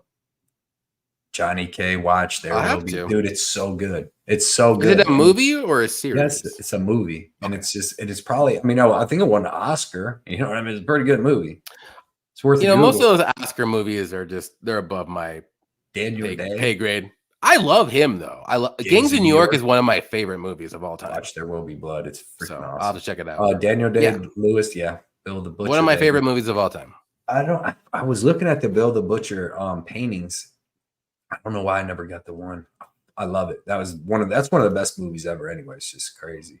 What's up, Derek? Izzy too. What's up, my dude? Derek, this is my dude right here. 4 more sleeps, Derek. To what? Till we build on the retirement fund. Derek's got the best retirement fund, the Blood Money Retirement Fund. Tell me what you started with, Derek. You started with like 1,000 or something. He's at 3,600 or something like that. So far from last year, about to kill it, man. Pro Schmo Bets. Yeah, he knows what's up. All right. Next fight, men's heavyweight division. The corpse of Andre Arlovski versus Waldo Cortez Acosta. I'm going to start this one off. Yeah, man. Arlovski got knocked out by Don'Tale Mayes. We know how Johnny feels about Don'Tale Mayes. I said it. We know how I feel about Don'Tale Mayes. And you do not get knocked out by Don'Tale Mayes. That's rule number 1. Rule number 2 is just like, God damn, man, that hurt my heart. I don't like hurt my heart too. I was like, man, I didn't want to see that because that's when you call it quits. You know what I mean? You don't come back after and fight a dude that's even way better than Don'Tale Mayes. So Arlovski, low output counter striker at this point, has decent movement. His problem is he don't have a wrestling game and he don't have a leg kick game. So he's not really going to be able to do much. And I don't think he might have some decent counter shots. That's usually what Arlovski does. That's what got him through all them split decision wins, right? Against the lower level dudes, Carlos Felipe, Vandera, Collier, and all them, and Tanner Boser, because they would come out in the first round and throw some shots or whatever, and Arlovski would hit him with a big counter shot. And then after that, they would just stand there and look at each other because they didn't want to get hit hard again. And then so he tricked them into not really coming after him. And then, he would slow down a little bit in the third and then get a split decision win. But Waldo Cortez Acosta is going to throw a lot of combos regardless. And if you watch him fight, when he gets hit hard, he wants to swing back and hit you even harder. You know what I mean? He doesn't get timid in that. He's one of the most durable people on this earth. You know what I mean? If you watch him take them leg kicks, Marcos Rogerio de Lima is one of the harder leg kickers in the heavyweight division. And he took all them leg kicks from him. And the reason why I say he's the toughest, most durable mofo is because you can get hit in the head and just go out. You know what I mean? So you don't really got control of that. But your leg kicks, you feel that whole thing, and you can quit whenever you want or go down or find a way out. And he doesn't never do that. He just takes them and he barely limps. It's crazy. But I think that he's able to get the second round knockout on Arlovski. I mean, Arlovski will come out in the first round. He's fucking 45 years old, and he'll be a little decent. He'll be moving around, and he probably will land a counter or two. But he starts slowing down in the second, and he slows all the way down in the third. His durability has been going away, especially when he fights dudes that hit harder. I think Waldo Cortez Acosta gets him out of there in the second round, dude. I think the first round, he does some damage to him. He might take a couple shots too, but I believe he hits him with a big shot in the second. Arlovski doesn't really seem to like to get hit hard either. I mean, if you watch against even Aspinall, he ended up getting choked out against Aspinall, but he got hurt really bad. And then he got knocked out by Mays, and then somebody before that, De Lima dropped him and then choked him out. So give me Waldo Cortez Acosta. I got him at minus 420 on a parlay with dude coming up, Manel Cap. So I like him. I like him a lot. I don't really see a way he loses this fight. Yeah, I'm with you too. Arlovsky hasn't had a knockout in over almost 9 years either. So I just don't see what. Yeah. I mean, Arlovsky's almost 45 years old. Like he's 44 in like 11 months. Like he's getting there, man. And, you know, more power to him for sticking around as long as he can. But I think he's going to give his best effort in the first round. He doesn't have the power. He doesn't have the speed. He doesn't have the head movement anymore. Obviously his chin's a little dusty now. And I'm not saying Waldo is the knockout guy here, but he just knocked out Lucas Brzeski. So that's something to think about too. And I think after a couple, you know, the first round, I think Cortez should be able to get the knockout in the second round. I think more times than not, Arlovsky does accept defeat. I don't want to say he quits, but he accepts it. And then the refs they go right in and they stop it right away. So once one very good shot lands on Arlovsky and it kind of like rings his bell and he's going to get hit a couple times, he's going to cover up. Ref's going to stop it. I think it's going to be in the second round. So the over 1.5, it's a little dicey. I would maybe look at the under. I'm going to be honest. I think the under is a good play for if you want to be a little bit crazy, but I'm going to look at Cortez by KO and see what that line is. I'm not 100% sure what it is. It hasn't come out on my books yet, but if it's anywhere remotely close to parlay level at the very least, I think that's a good play because I do like the knockout or finish or whatever it's going to be. So Cortez should win by knockout here. Like I said, he's not really the knockout guy, but this is the fight to do it. And I think this might be Arlovsky's last run. I'll be honest. And it's sad. Yeah. Dude, I posted earlier on my Patreon, so I had to see something real quick. Scott Lawson comments in my page. Man, he's in my Patreon. You don't like me, Scott? I'm start giving him different picks than everybody else. That's how I'm start messaging you your picks individually, Scott. No, I'm just playing. I just see, look at him like, wait, Scott Lawson. The only reason There Will Be Blood didn't win Best Picture in 2008 Oscars was because that's a freak, dude. Them are two of the best movies. Now tell me you've seen No Country for Old Men. I have. I've seen that one. Yeah. Okay, it's good. It's good. Damn, that's a good year right there. They used to make good movies. Remember when and dude, go look at like the 80s. Go look at 1985 or 1984 and see what movies came out that year. And it's like literally like 60 great movies. Mm-hmm. And then you like Terminators, Rockies, all this stuff. Ghostbuster, like Beverly Hills Cop and around that time. Yeah. Stupid, crazy stuff now. But yeah. I love No Country for Old Men, man. I got him at minus 300 for Cortez. Okay, got him early. Yeah, Villegas, if Arlovsky going to win a split decision, it's going to be against one of these guys who's not really that good, just below average. Yep, and in the small cage, he can't even really use the movement as much, you know? Derek said started with 500, then added a little each month over 5 months. 1,900 of my own money. Account is worth 3,600. That's 1,696 profit from tailing, 213% annual rate of return. I'm not a numbers guy, Johnny, but that sounds pretty damn good right there. And then this year, I'm telling you, it's going to be so big. This year is the year. I appreciate you keeping track of all that and trusting in me, Derek. That's my dude. Derek won them cards too. He won he won that giveaway. So there you go, Derek. I was like, dude, you could sell them for probably 700 to 1,000 easy. It's probably like $1,500 worth of cards, like what their book. He's like, I ain't selling them. Going into the safe. So shout out, Derek, man. Heavyweight mega favorite. What could go wrong, right? At least the other heavyweight ain't dangerous though. That seemed like just yesterday. Yeah, that Arlovsky by decision. It was with Chukagian. I had a whole bunch of bets like that. Remember the good old days, dude. Chukagian by decision, Arlovsky by decision. Lock a favorite on the card who's supposed to go in there and dominate the fight, no matter the odds. Yeah. If he gets him out of there in the second, I hope it's late second. I'm on the over 1.5. I don't really mind that either, but it's like the last two have not looked good for Arlovsky. You know.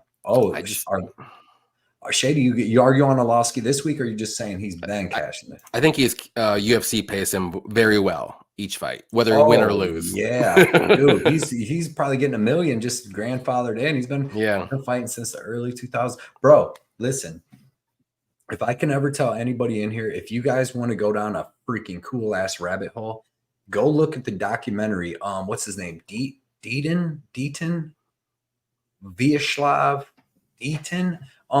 It's the first dude that Arlovsky ever fought. It's this redhead freaking Russian dude, which is the dude's crazy as shit. He freaking knocks Arlovsky out cold. And then you got to go down the rabbit hole of that dude. What his name is Vyacheslav Deaton. Just type in first dude that Arlovsky's first fight where he gets KO'd. This dude turns into a crazy dude, robbing banks like crazy. Dude, headbutting referees. Dude, go down that rabbit hole. I'm telling you, that's a great documentary right there. There's a couple of them. I just watched it again like 2 weeks ago. So the Departed one in 2007, 2008 was a great time for badass cinema. Yeah, Departed's right there. I mean, that's such a fucking good movie. It's up there with Casino. It's up there with Goodfellas, all that. I love that. I think I'm going to watch Casino. I got the next couple of days off. I got to finish some tape study, but I want to watch that. It's been a while. But The Departed is amazing. One of my favorite shows ever. Predator is amazing. Predator, amazing. And not none of that new bull crap. We're talking old Predator. Yeah. Watched Arlovsky destroy so many people one more time. Fireside just got off work. Glad I was able to catch the live show. Let's go, Fireside, man. We appreciate you coming out and always supporting. Just made him a mod in the Discord because we had the sex bots coming through. Johnny's sex bots. Give me the guy who was haven't seen those in a while. Legends, the dude in the main event, Ricky Simone, Basharat, and I want to say Cop, leaning towards Cop. I like that, Justin. Shout out to Justin too for coming out, hanging out with us, man. You've been here a bit forever, just like you said earlier. Dude, that's dude. I get word vibes like he's going to curse bankrolls with one last spit. Don't you put that on us, Fireside? Don't you put that on Waldo? But shout out to Waldo. He just followed me on Instagram today. Right on. So, Owen Charters, Tom Nolan, and Basharat parlay. That's a risky one, but it should hit. But it should. It's gonna be tough, but it should. I think it does. Arlovsky pay scale grandfathered in. Yeah, dude. He sets the scale. They're like, when you get up to this amount. Yeah, Vyacheslav Datsik, bro. Okay. Bro, check that dude out. That's crazy, dude. An excellent find. Love y'all doing the show on Tuesdays now. Can catch it live much more often. P.S. Arlovsky is washed. Yep. I cashed amazing. KO. Nice. Dude is cooked. Now, MB, the MMA man. Everybody check out MB, the MMA man on Twitter too, man. This is my dude. He's always out supporting, being cool, being positive, man. And yeah, dude, you can't argue with nothing there. Arlovsky, the last 2 fights has looked completely just done. He's 45 years old. I'm surprised he'll be like 40. He's like 2 days away from 45 or something like that. It's crazy. Joseph Dirt, Revenge of the Nerds, freaking up, dude. The 80s, bro. The 90s were phenomenal too, but like the 80s, like early and mid 80s, bro. Then you can even add in the Breakfast Club and like them movie, dude. 80s was crazy. Scott, yeah, he said, "Oh, I think my message was misunderstood." Dude, we were joking, man. We appreciate you coming out, dude. You know we're messing around, but yeah, dude. We appreciate you coming out, hanging out, and always supporting, bro. But Johnny, I mean, it's hard to like him. I agree. Rip Don Rickles, shout out. Yep. R.I.P. Don Rickles. They used to have good actors. They used to. Casino, Arlovsky was dude, I'll tell you what though, my favorite movies, like I think my number one, just because when I watched it, dude, it's just so crazy. You're like, what? There was a movie. I like Fight Club. And it's not because you're like, dude, the ending to that blows your mind. But then I like Snatch. I like them type of movies. Snatch, dude. Yeah. Such a good movie. Especially when you're watching them back in 2000 when they were just like a different kind of movie. Yeah, he was. Yo, what up, Luke? What's going on, man? Appreciate you coming out, dude, hanging out with us. Rickles took some seat. Definitely.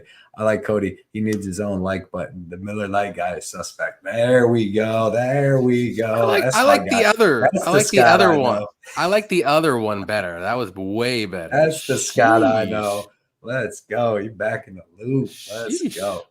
Crazy, Scott. Datsik is a real G. He fought last year. Yeah, dude, he knocked out freaking Fedor's brother, the old rapist. I think they're both kind of rapists. I think they both might have committed some types of rape in their life, but they both went to prison. But yeah, he knocked out Alexander Emelianenko, and he beat up Jeff Munson. That dude, he went from America and moved to Russia, like a Russian terrorist now or something. Damn. Yeah, right. That's an old school dude. Josh Van and Cape, my parlay lock. I don't mind that. I like that. The Thing doesn't ever seem to get old to me. Yeah, The Thing is gnarly. Yeah, Kurt Russell, dude. Dude, they had Trouble in Little China. Big Trouble in Little China. Even what's the one, Shipwrecked, or what's the one where he falls off the boat, gets amnesia? Remember with Goldie Hawn and stuff? I think that's what it was called. Shipwrecked or Overboard. Sure. Overboard. Bro, like them they just host some good movies back in the day, man. Kurt Russell's the man, dude. I love Kurt. Anyone with Kurt Russell. Escape from LA. Yeah, all that stuff. All right, here's a great one, man. Men's lightweight, Jim Miller versus Gabriel Benitez. Who started the last one? Was that me or you? I think you did. Okay, you can start this one. Yeah, I am all over Jim Miller right here, the Junkyard Dog. I know he's 40 years old, but man, he's got that. There's something about him. He's still kicking. He's well-rounded. He's shown you he can knock out guys now in his old age of 38, 37, whatever it was. But also always a very good wrestler, very good grappler with good submissions too. He's always durable. He hasn't been knocked out in a long time too. So remember that too. It's been a while since he's been finished, but he's been fighting some good guys and then also like some replacements for like lower level guys, but he's been knocking those guys out. He's finishing them good. But now we're on the Benitez side here. I mean, he's a good striker. He's got good kicks. His takedown defense isn't the greatest. He can grapple at times, but he doesn't really do that anymore. But he hasn't fought in like a year and a half after his win against Charlie Ontiveros, I believe. So, I think Miller's just more active right now. I think he's on a little roll here. I know he lost against Alex Hernandez, but that was a very good fight, very close fight. And he showed how durable he was. And if he can survive 3 rounds with Alex Hernandez, he can definitely survive Benitez. And I don't think Benitez is going to be able to knock him out or finish him. And I think Miller can get the finish here. I think he can get like a 2nd or 3rd round finish, maybe by a club and sub or like some kind of grappling or rear naked choke. And get it done here. I'm just not sold on Benitez. He hasn't really fought the greatest competition either in his careers. All of his wins have come against lower level guys too. Lost against good guys or solid guys too. So I think Miller is just a better fighter even at the age of 40. So give me the Junkyard Dog at. I got him at like a pick 'em. I got him at -110. I like him here. So give me Jim Miller. Yeah, dude. I'm with you. I don't get it. I don't get it. I don't know why Jim Miller was the underdog. He's bigger. Like Gabriel Benitez getting finished at 145 by Billy Quarantillo and these guys. And like not only getting finished, but he's getting dominated. He was getting dropped and then got out grappled and then choked out by Billy Q. I don't know where, but he's smaller. Jim Miller, like it says they're the same height and same reach, but I guarantee Jim Miller is going to be bigger than him. He's fought up at 170. You know what I mean? He's just a bigger, thicker dude. I don't see where Benitez has like decent leg kicks. Jim Miller has good leg kicks. Jim Miller has a fast head kick. Jim Miller's way more durable. He hits way harder than Gabriel Benitez. He has better wrestling and he has better jiu-jitsu.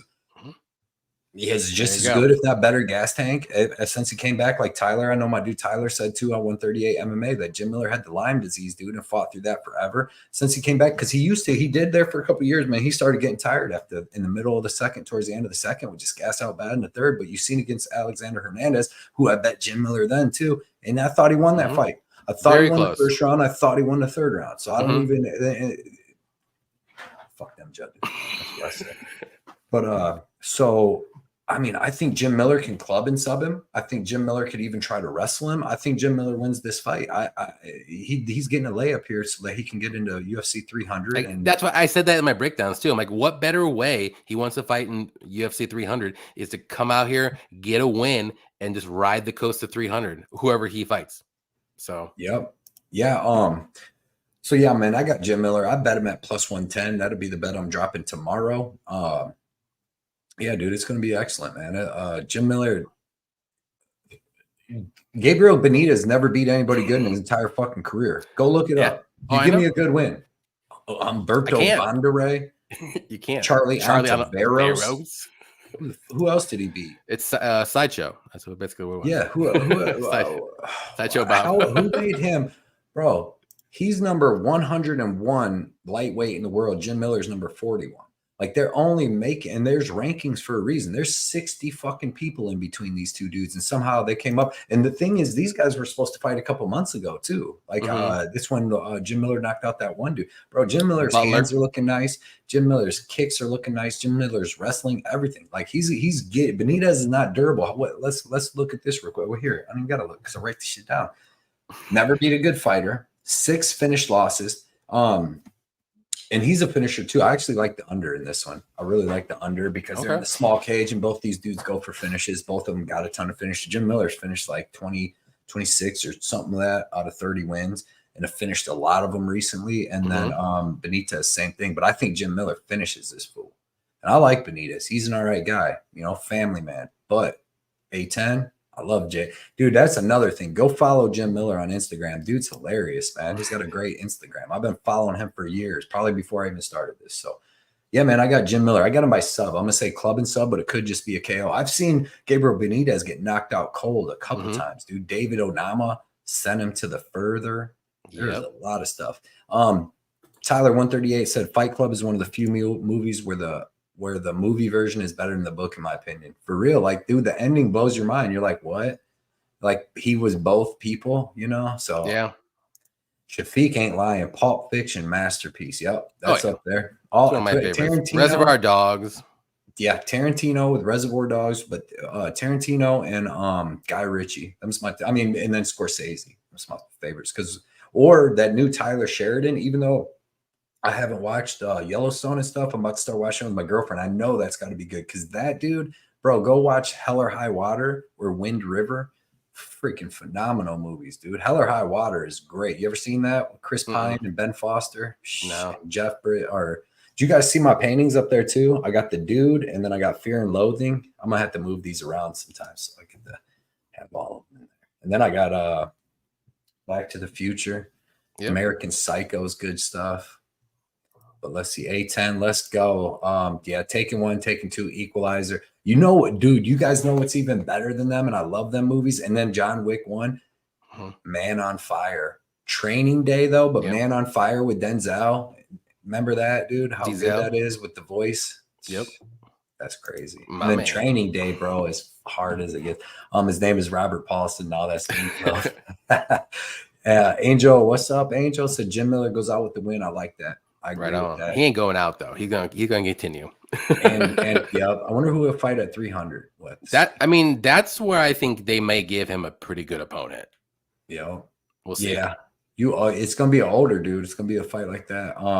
You oldies giving me some bangers to watch. You better believe it, AJ. That's what we got, man. That's what we do. Got to give you guys the knowledge one way or another. If you want to improve your bets, you got to watch Reservoir Dogs. I love it. There you go. Love it. Let's see. Miller is a level above it. He is. Miller is just the ultra vet experience. Bigger, better, hits harder, more durable.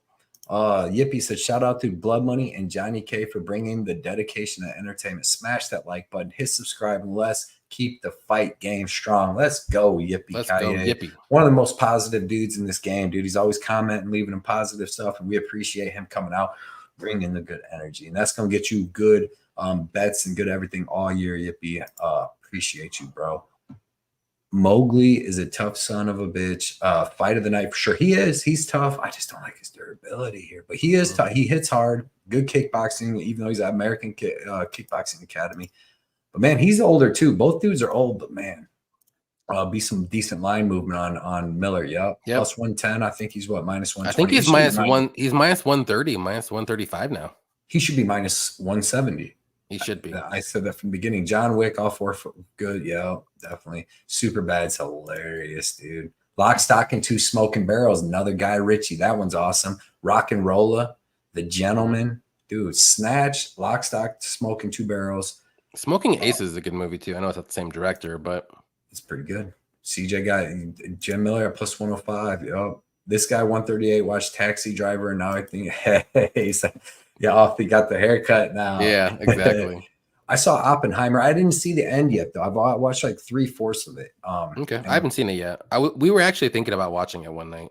Yeah, Brian Jordan ain't lying. Hell or High Water, bro. You want to watch a good ass freaking movie? I love it when he's gambling he's gambling with a Comanche, a Comanche Indian, and the dude was like, he's like, I'm Comanche, which means enemy of everyone, and the dude's like, I'm Comanche too, and it's Ben Foster, but he's badass. He's like, I'm a Comanche too. Then, yeah, Ben Foster's such a great actor. Yeah, I love Ben Foster, bro. Mechanic, all them shows. Might head to the Atlantic City car. We might be going there, dude. I really want to. Yeah, I'm gonna see what's up with tickets and stuff like that, dude. And what the plan March 30th, right? What to see what's up. I was talking to the doc because I know he lives around the area, and I was just talking to him about it. He said he might be able to give us the link again for the tickets. So you know what that means. Yeah, man. Homie the Clown, yes, sir. Homie, don't play that, dude. I freaking love, dude. I love it. Yeah, Man on Fire, bro, with the voice and all that. The Dakota Fanning plays a great role. Denzel is a badass, bro. Like, we got so lucky, like with Denzel and like DiCaprio and like the different actors and like Morgan Freeman. Give me another. When we gonna get another Morgan Freeman? You ain't getting another Morgan Freeman. You know what I mean? That'd be a fun fight. Go up one more. Morgan Freeman fighting somebody? Come on, I'm looking at the comments. Oh, Tony and Jim. There we go. Perfect. There we go. I didn't even see that. Yeah, that's great. That's a great matchmaking. I like it. I like it. Lord of War out there selling them guns with Nicolas Cage is a good one too. Jim Miller versus T-Rex. Yeah. If he gets out of the first round, he's got. Dude, I was just watching. Isn't it amazing that Sean Woodson knocked out T-Rex at 145 on the Contender Series? Like, yeah. I was just. Anyone ever seen Dead Man with Johnny Depp? I don't remember that movie. Off the top of my head. I'm trying to think. I have to think. My worry this card, I feel like everyone is on the same guys. Where is the variance? Not a whole lot of line movement on some spots. Yeah. Yeah. Yeah. Mauricio. I put that in one of my tweets. Someone's like, I think everybody's on these guys. And I'm like, yeah, but I think for good reason. Like, there's literally facts to back up like everyone's why they're on the same guy. Like, it's one of those cards where I just think there's gonna be, a couple underdogs hit. Yeah, maybe one or two. I think I only picked 2 underdogs on the whole card, and that was back when they were. I was gonna say I picked 1 underdog, but there's some Tony Bolano. There's Bolanos. Yeah, we're probably gonna. Another thing, Benitez drops his left hand too often and gets caught. Yep, and Miller's got a nice right hook too. Miller's straight left, bro, down the pipe is sick. He hits hard, and he beat Hernandez. Yep, Oppenheimer. Scott said Oppenheimer. Spoiler: don't have to watch it now. Jeez. Yeah, I was watching most of it. It seems pretty good. The Sound of Freedom. I want to watch that. Me and my girl was just looking at that the other day. I'm gonna watch that. Out in Hollywood is super mid. Then I'll be wanting to go find people on the registry and hunt them down and take them out there. Because dude, like, if you go after kids, you're the worst person on earth. You're evil because you look for a weaker thing to take advantage of, and then we put them in prison and let them out. It don't make sense to me because that's an evil person. So like, doesn't make sense. Don't get me started. I get so mad. Let's see. Out in Hollywood. Yeah. Face Off. Yeah. That's a good one. Morgan Freeman was awesome. And Bruce, I'm like, yeah. Unforgiven. Dude, I just watched Unforgiven the other day. Tombstone. Love Tombstone. Tombstone's good. I just watched Unforgiven the other day, though. Val Kilmer was the best part of that whole movie. Heat. What about Heat? Bro, Heat's hard as it gets. Love that show. Remember? Yeah, played guy.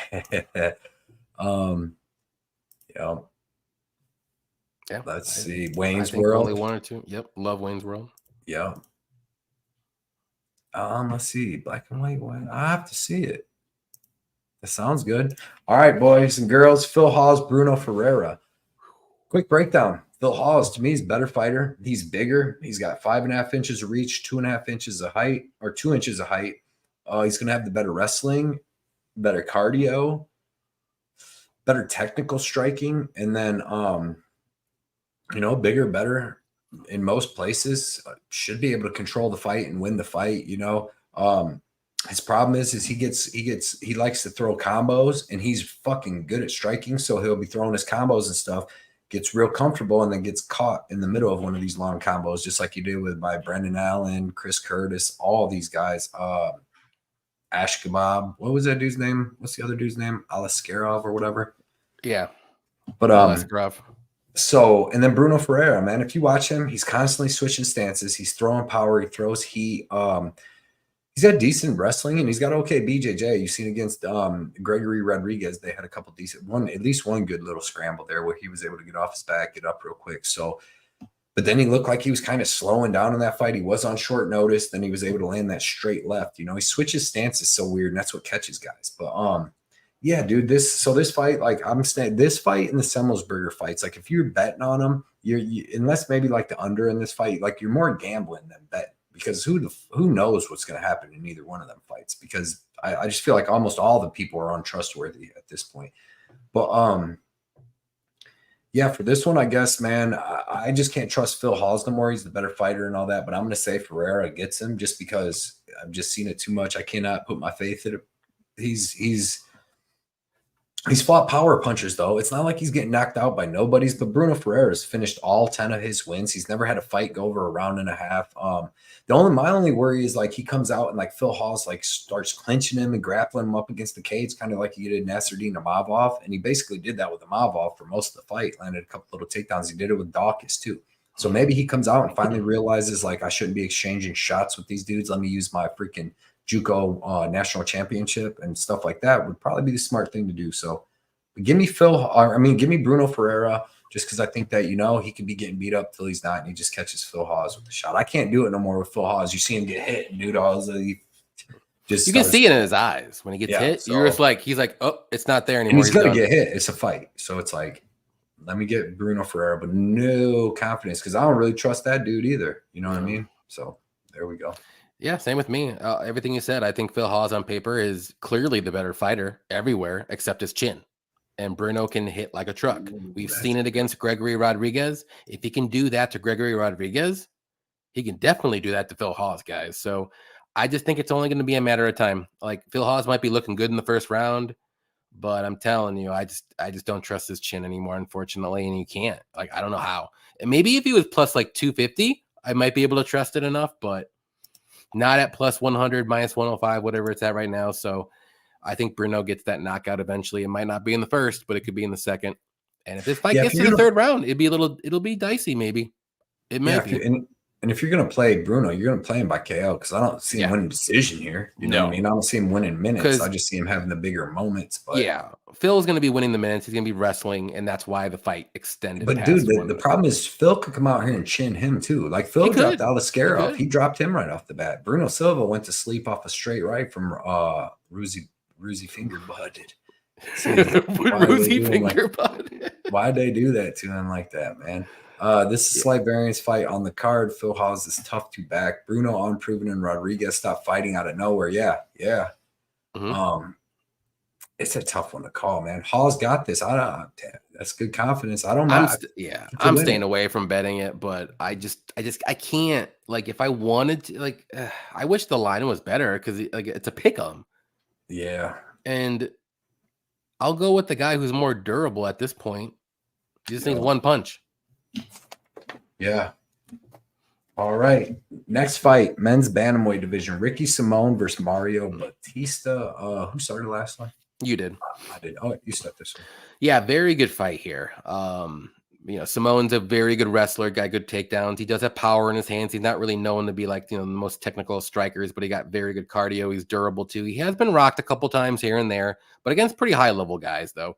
Batista, I would say he's pretty well rounded. He's got good jiu-jitsu. He's got very good striking too, good power in his hands.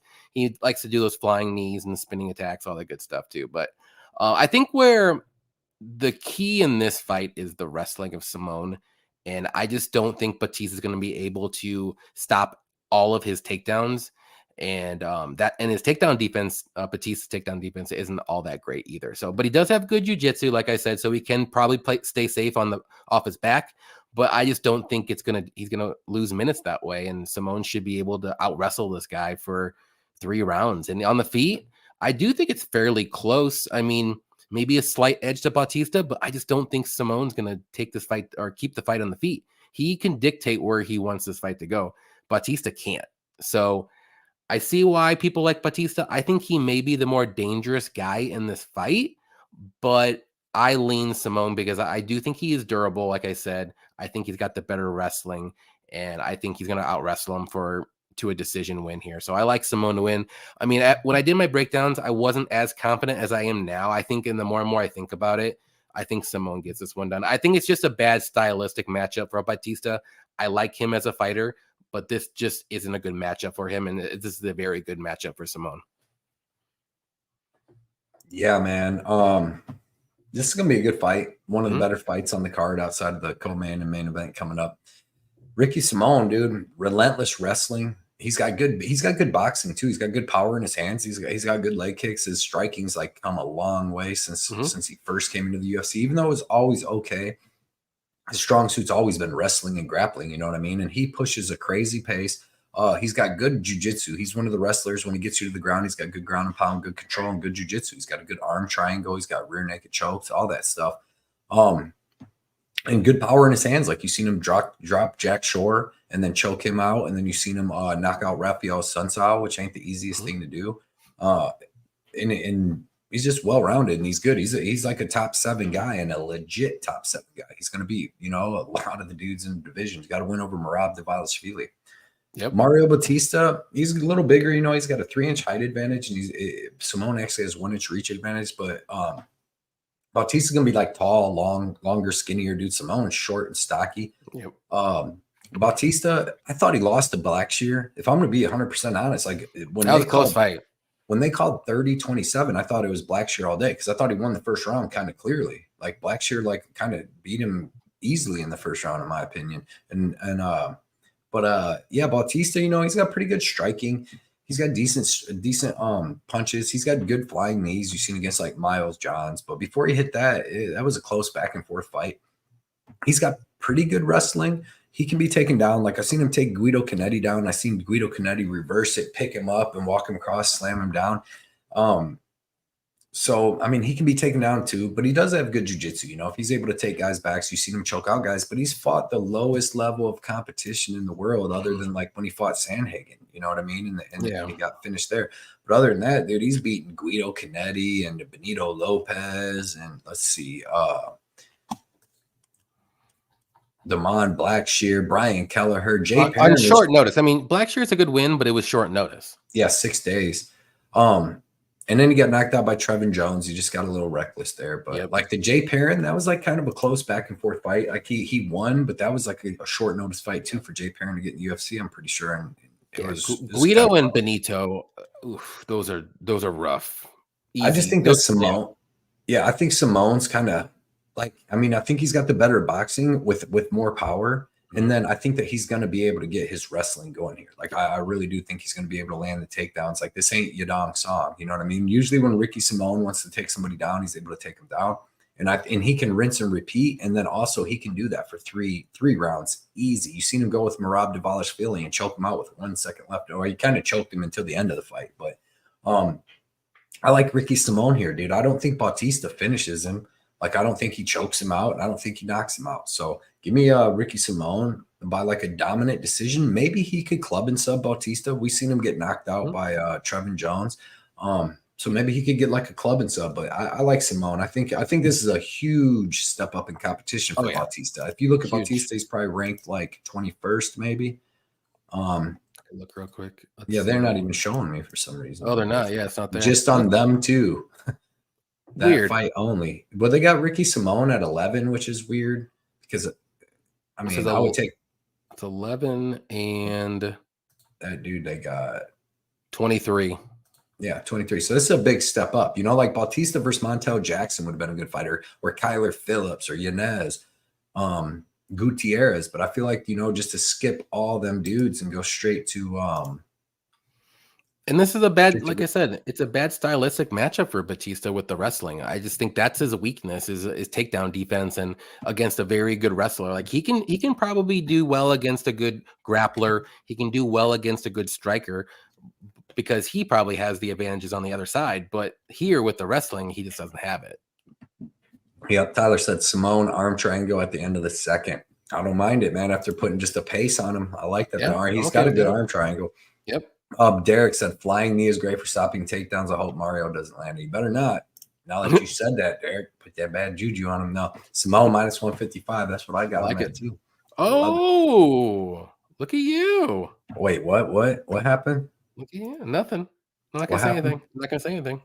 Jaden Pineda, my dude, what is up, man? He said just got back. Great card. Appreciate you coming out. Appreciate the What's up, dono Jaden? as ever. Everybody, man, go on Instagram, type in Jaden Pineda, and check out his story, dude. He's a great dude. He's always positive as hell. Just go on there for me and check out his story, dude. It's well worth it. Awesome. Positive stuff. So check him out. And dude, he knows his stuff about MMA. Maybe we'll get Jaden on to break down a card one day if he ever wants to. So I've been talking fights with Jaden for years now. So that's my dude. We're glad you came out, man. We appreciate you coming out and always supporting, man. 100%. Appreciate it. Simone is better than Blackshear on the mat for sure. Yep. Ricky's game plan going to be the same as Blackshear, but Ricky had a longer camp and going to be faster. Excellent points, Justin. That 30-27 was ridiculous. It was crazy. Yeah. As soon as they announced that, I go, well, Blackshear won. I don't honestly, I don't even know who would have got a 30-27. So because it was that close. Yeah, to me, nobody got a 30-27. Well, I just thought that since Blackshear clearly won the first round, you can't give somebody a 30-27 that clearly lost a round. You know what I mean? That's so true. I'm like, I can see that. Yeah. I see where your logic is at there, but nobody got a 30-27 in that fight. No one. It's like Tabitha Ritchie and Lupita. Come on. She dropped her twice, Johnny. No, Tabitha put them paws on her. Oh my God. Ricky all day for MB. Okay, Shady, Simon sub sprinkle. Yeah, I like Simon by decision. Moneyline Mike. What up, Moneyline Mike? Appreciate you coming out, man. So, dude. Main event. Men's flyweight 125. Mateus Nicolau and Manel Cage. Who started last one? I think I did, but you can go.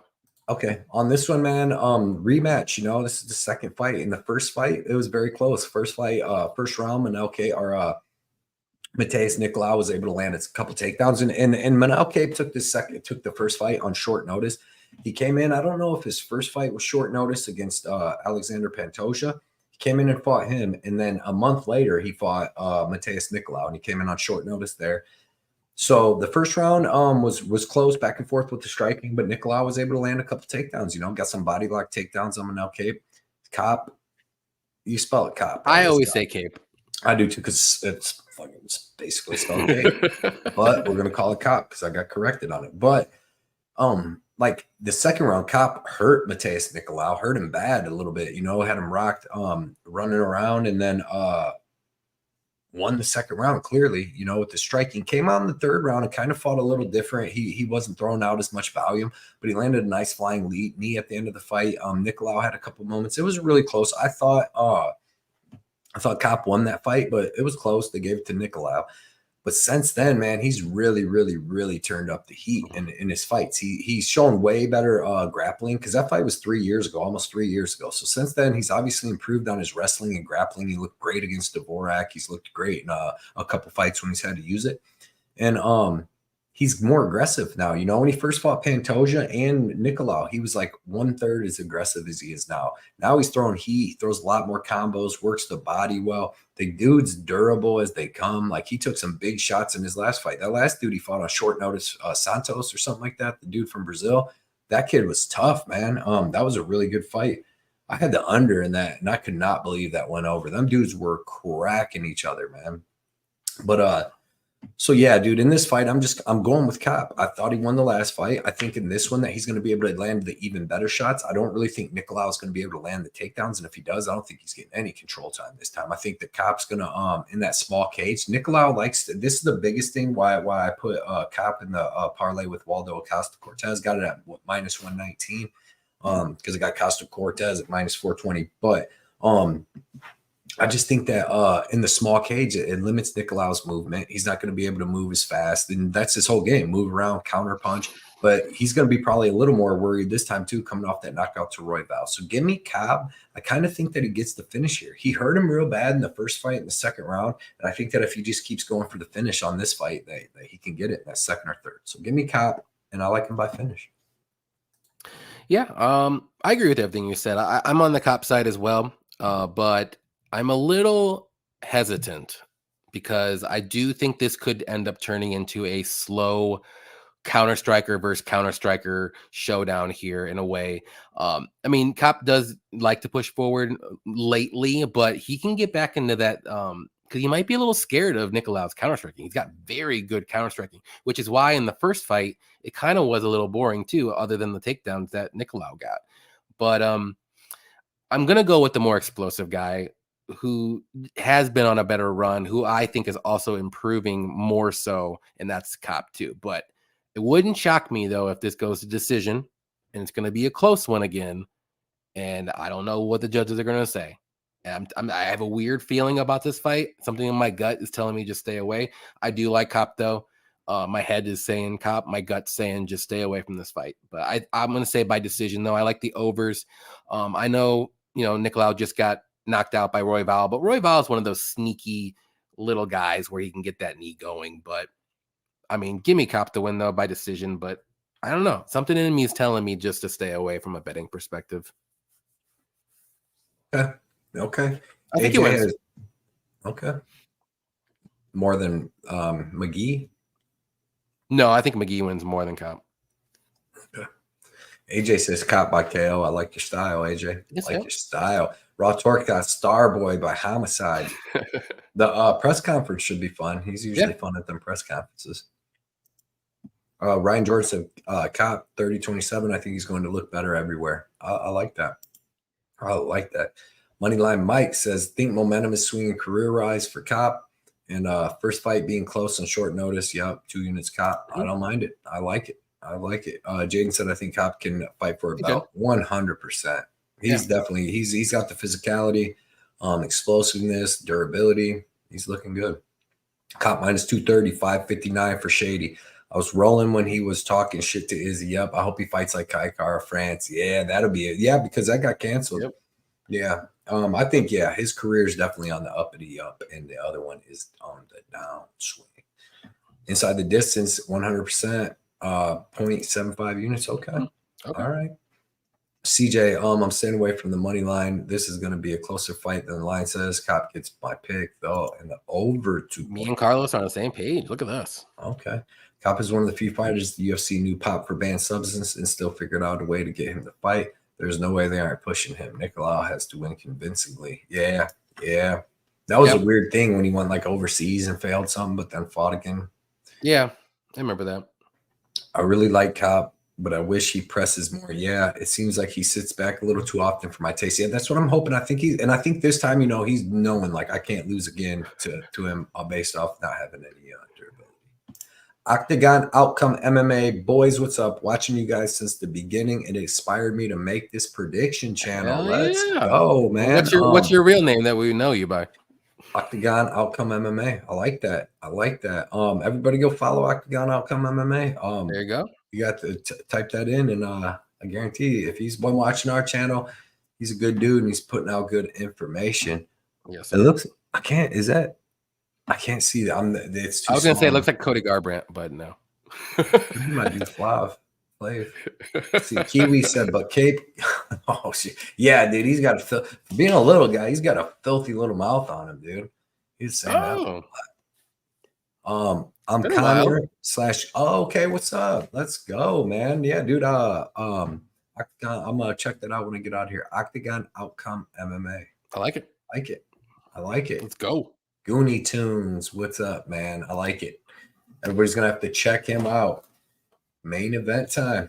Magomed Ankalaev versus Johnny Walker. You can start this one off. Yeah. So last time this fight happened, I was on the Johnny Walker side. I thought he can maybe, pull off a crazy acrobatic thing. He almost did, though. It was like this close. Yeah. But as I was watching that fight, though, let's be honest, I saw the writing. I saw the writing on the wall. Ankalaev was going to win that fight. I'm not going to break this down again. He's just a better overall fighter, but there is always going to be a chance that Walker can land something crazy and get a knockout. I'm just going on the other side this time because I learned my lesson. I think Ankalaev, he was on his way to winning until that stupid knee in the face, which honestly, I still think to this day, Walker should have won by disqualification, to be honest. But for whatever reason, it turned into a no contest. But I don't think it's going to be anything happen like that this time. So I think Ankalaev is going to be able to get the knockout later in this fight. It's a 5-rounder this time too, so I think in a 3rd round, I think Walker's going to get hit, and his chin's a little dusty. We've seen it a couple times too, so it doesn't take too much to land a couple good shots, and then he's going to get a little bit wobbled, and maybe Ankalaev uses some wrestling early on too. So give me Ankalaev to win. I'm going to say by a 3rd round knockout. I just don't see this fight going all 5 rounds. There's just Walker, I don't think he's been to decision, 2 or 3 times in his career and once or twice lately, but I don't think he's going to be able to go 5 rounds this time. Yeah, man. This is just a tough fight to call. Like, I mean, I don't know if I see Ankalaev finishing Walker. Like, watching that first fight, so I bet the over, and I thought it was going to go over. There's like maybe a minute left in the first round before that knee, and they had a little bit of grappling, and then they had the second half of the second round. But dude, I'll tell you what, man, both these dudes came out way more aggressive than I would like in that fight, in the first fight, and they were in the big cage, and like Ankalaev's coming out through like 2 head kicks in the first minute and 10 seconds. Through them sick body shots, like you said, Johnny Walker threw that knee, bro. If that knee connected, it's lights out for anybody on this earth. And like, dude, that was so close to Ankalaev, and that's when he shot the takedown. I like Ankalaev, and I actually think that he gets I actually think in this fight he wins by decision, dude. I'm telling you, I just feel like he's like, all right. So he's smart, dude. And I don't know how much in this little cage he's going to want to stand up with freaking Walker. You know what I mean? He's so dangerous. You've seen in the last fight, like we don't see Ankalaev going to wrestling that early in fights usually, and he went into it like 2 minutes in. And I think that he's going to be able to land some takedowns. I think Johnny Walker, he has good jiu-jitsu. You've seen him survive with like Eon and them and decent wrestling and good cardio. And I just think that like Ankalaev is going to use some wrestling early to try to wear him down and stuff. And then they're going to have like low output kickboxing match. Like one of them could land a big shot, but Ankalaev, I mean, he never goes for the finish. He finished Anthony Smith when he broke his ankle. And I think that one still went over a round and a half. Like when Smith hurt his ankle or whatever he did. So dude, I mean, Ankalaev's the better fighter, but Johnny Walker's so dangerous that like, I didn't bet Ankalaev at anything because like, you can't be shocked if Walker hits him with some weird elbow or something. Like Walker can finish anybody. Not to say he's gonna, but he's just so dangerous. I usually like to stay away from these more dangerous fights. I do like the over 1.5 though. Like I said, I think it goes over a lot, but dude, you're going to be sweating that out too. So, and I'm going to try as best I can to stay away from as many like decent main events this year. Cause you know what I mean? Most time it's 2 guys, it's 5 rounds, 2 good guys, 5 rounds. We'll see though. I mean, I'm not scared to pick them. I don't need to pick them, just because it's like I want to bet on the main event. But I'm gonna stay away. I'm gonna take Ankalaev and weird. I'm gonna take him by decision. I don't know what the line is on that, but I think they could get into a low output staring match, just like you've seen Walker with Thiago Santos. Who was the other one Walker did that with? Anthony Smith. Yeah, Anthony Smith. Is that the 2 decisions he has then? Lately. Yeah. He's been a decision a couple other times, but and then Anthony Ankalaev Smith does that. That's what he does. Thiago, Nikita Krylov, he lost. So yeah, and like Paul Craig, Ian Kuchalaba, their killer be killed. You know what I mean? So like that's gonna happen. The Jamal Hill overhand right, that was sick. He put Span out, but them dudes went into a firefight right away. So, but yeah, man, I and then if you go back and look at Ankalaev, he ain't finishing anybody. He finished Dolce Lungambulo with a head kick. He finished. I think this is a fight though. I think he can get the finish because I just Walker's chin. I mean, a couple times. Walker. I'm not saying not that dusty. He got hit by some big shots with what's his nuts. Corey Anderson hit him with a giant check hook, and then fucking Jamal Hill scrambled his brain right on the temple with the big shot. But other than that, has he took how many other KO losses? I mean, he's been hit early in his career. He got knocked out like 30 times. I was gonna say he's been hit. I mean, it just takes one. Yeah, it's just Jamal Hill and Corey Anderson. Early in his career, he did get knocked out like 18 seconds into a fight and this and that. I mean, it's been a while. It's been a couple times. So, and those guys are pretty good. So, I just don't. I don't know. 5 rounds is asking a lot. Let's put it that way. If it was 3, I could see it, but. Yeah. Let's see. Moneyline said think SBG Walker and Dunce Magomedov go over 1.5, smashing that one. I like it. Yeah. I like it. Yeah, there's a no contest because they were in the desert.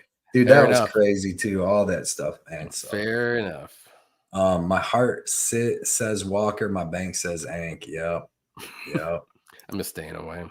Did we really need this fight to be rolled again? I don't even know. Yeah, I because of do. how shady it happened and all that crap. So That was crazy. Tough. Ank is 1-5 on finishes last 5, right? I don't see it, but I can't touch this fight. Yeah. Almost made Ankalaev my lock, but Walker got significant reach advantage and a height advantage as well. By Ank is so damn technical. Yeah. Yeah. Bunny Hunter Johnny is aware of the strength of Ankalaev now. I'm sure he trained on takedown defense. Brazilian by K. Oh, let's go. Bunny Hunter is on potentially, yeah. Yanni Walker. You didn't even go with the dude with the same name, man. I always pick Brundage and Garbrandt. Oh yeah, I forgot you went Brundage round 1 3 times in a row. Yes, sir. Kiwi said SPG Walker is boring and Anki can also be a bore. Yep. Uncle Wheezy in the house. What is up, Wheezy, man? This dude is awesome. I'm sure everybody already knows him, but man, shout out to Wheezy for coming out, hanging out tonight. Can't wait to get Wheezy on the show, dude. We're getting Wheezy on a pay-per-view coming up if he's down to do one with us because man, when we had him and Brady on the show, that was an excellent show. I think we told them personally that we would have them on UFC 300. So if they're down, we're down. It's on a Friday night now. But shout out Uncle Weezy. And if you haven't by some chance not heard of Uncle Weezy, go check him out on YouTube, on Twitter, because he puts out excellent information. He's the stat guy. He's got the best stats in the game. I just watched Stat Diggers live on Sunday. Now that I'm working Sunday nights instead of sleeping at 8 o'clock, I'm up working. So shout out to Uncle Weezy, Brady from DFS by the Numbers, man. Great dudes, dudes, positive as hell, man. Yes, agreed. Did y'all see the difference between how close it was? How much more danger Ank was in on the feet once he secured a takedown? Yeah. And then Johnny Walker was getting back up and they were about to strike again. So but if they come out in this one, because these guys kind of like don't like each other now after that, if they come out in this one and start going at it again, man, them under bets, people's going to be like, holy shit. Because either one of these guys could, if they just go full go, could get a win early, you know? Yep. Good luck, everybody. Shady said, good luck, everyone, with your shitty bum ass bets this weekend. Bet with structure and discipline. Let's go. Good luck, Shady. That's the way to the bank. Good luck, Shady, man. Can't wait to talk to you. I'll be talking to you on Twitter and stuff. But I appreciate you coming out, man. Cheer, Wheezy. Kiwi Brew knows what's up. That's Wheezy's boy, man. Wheezy's a great dude. And if he ever wants us on a show, I'm gonna announce it here. We only got 40 people, but I do have bad news, man. Due to the new work schedule, I do not get to defend my title on the best bet show this year because I got to work on Saturdays, so I cannot do the live shows with them. So anybody that wins is going to have an asterisk by their name. That's a fact.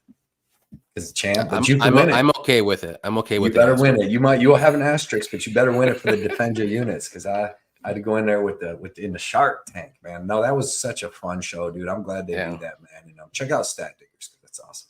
I think this is more timid, and Johnny is going to stalk the counter shot and Magomedov. I can see both of them being a little bit more timid because they know, like, Walker's like, oh, I don't want to get taken down, and then Magomedov's like, oh, I don't want to get kneed in the face again. That I almost did, like literally this close. So we'll see. I like the over 1.5 if I had to play a bet. Yeah, Fireside said Ankalaev did not fight many guys with longer proportions. That's why I picked Walker last time. Not sure I want to flop my pick. Ankalaev is hittable. He is a little bit. And New Zealand, is that what you're saying? Because Sean Strickland's keeping that belt in the USA. Let's go. I don't know. I got to do tape on that, but I don't know. Early leans Sean Strickland, I will say. Let's see. Fireside. The Russians have to be bigger. They're size bullies. Yeah, maybe he bullies Walker. I like the more dangerous striker. In a small cage, anything can happen too. Because yeah. Would you consider this a contender fight? Yeah, for sure. 100%. Man, there's such a log jam, though. There's such a log jam for light heavyweights. You got Rakic, you have Yuri, you have Jamal Hill when he comes back. I mean, Ankalaev should have won the title over Jan. Should have, you're right. But now, since that happened, he's like took 2 steps back. He needs 2 more fights, including this one. So one more after this if he wins to even get a title shot or think about it. There's just too many people at the top right now. Yeah, he could fight Yuri, one of them guys. Who's Yuri fighting? Rakic. So maybe the winner of the winners fight next. Rakic is so overrated, bro. That dude is so I don't overrated. think he's overrated. I just think he doesn't fight enough because he gets freaking hit all the time, and then he gets injured. He's the favorite over Yuri, and he's coming off like a fucking 2.5-year hiatus. And the dude, I watched him get beat by Volkan Oezdemir when he wasn't hurt. Well, he got that injury with Jan. So yep. He said, "I'm gonna sit back and catch the main event." Totally agreed. Weezy Dust is fantastic MMA mind. He is, dude. He's the man. Great cop podcast, brothers. Thanks, GG Gardner, man. We appreciate that, dude. Yes, sir. It keeps us going. My boy Don Cucumber RX. Cucumber. Man. He said, "Hey, my little brothers." He said, "Sorry, I'm late getting here." No problem, man. Coming out, leaving the comment for the algorithm, dude. We're about to start this 2024 so big with a big bang, Don. So appreciate you coming out and hanging out and always supporting. And that Don's another good positive dude too, man. Always some positive messages and stuff. 100%. So appreciate that. Over 1.5 is the play. I like it. He said, "So what are you gonna argue about?" I don't think we had. Dude, we had all the same picks, and I swear, did we? Yeah. So let's what my best bet, since we're gonna do the best bet thing, I'm taking Jim Miller minus 130. That's my best bet of this card for us. We got to keep track of these. Who you like? Should I be spicy or should I say like one unit, whatever you want to pick? I Oh, can win you a little bit of money or something. See, now you're getting these like close to pick 'em. I'm doing one unit on Jim Miller minus 130. What you got? Would you think McGee finishes your boy?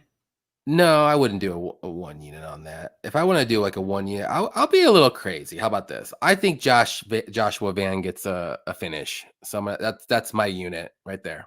Inside the distance.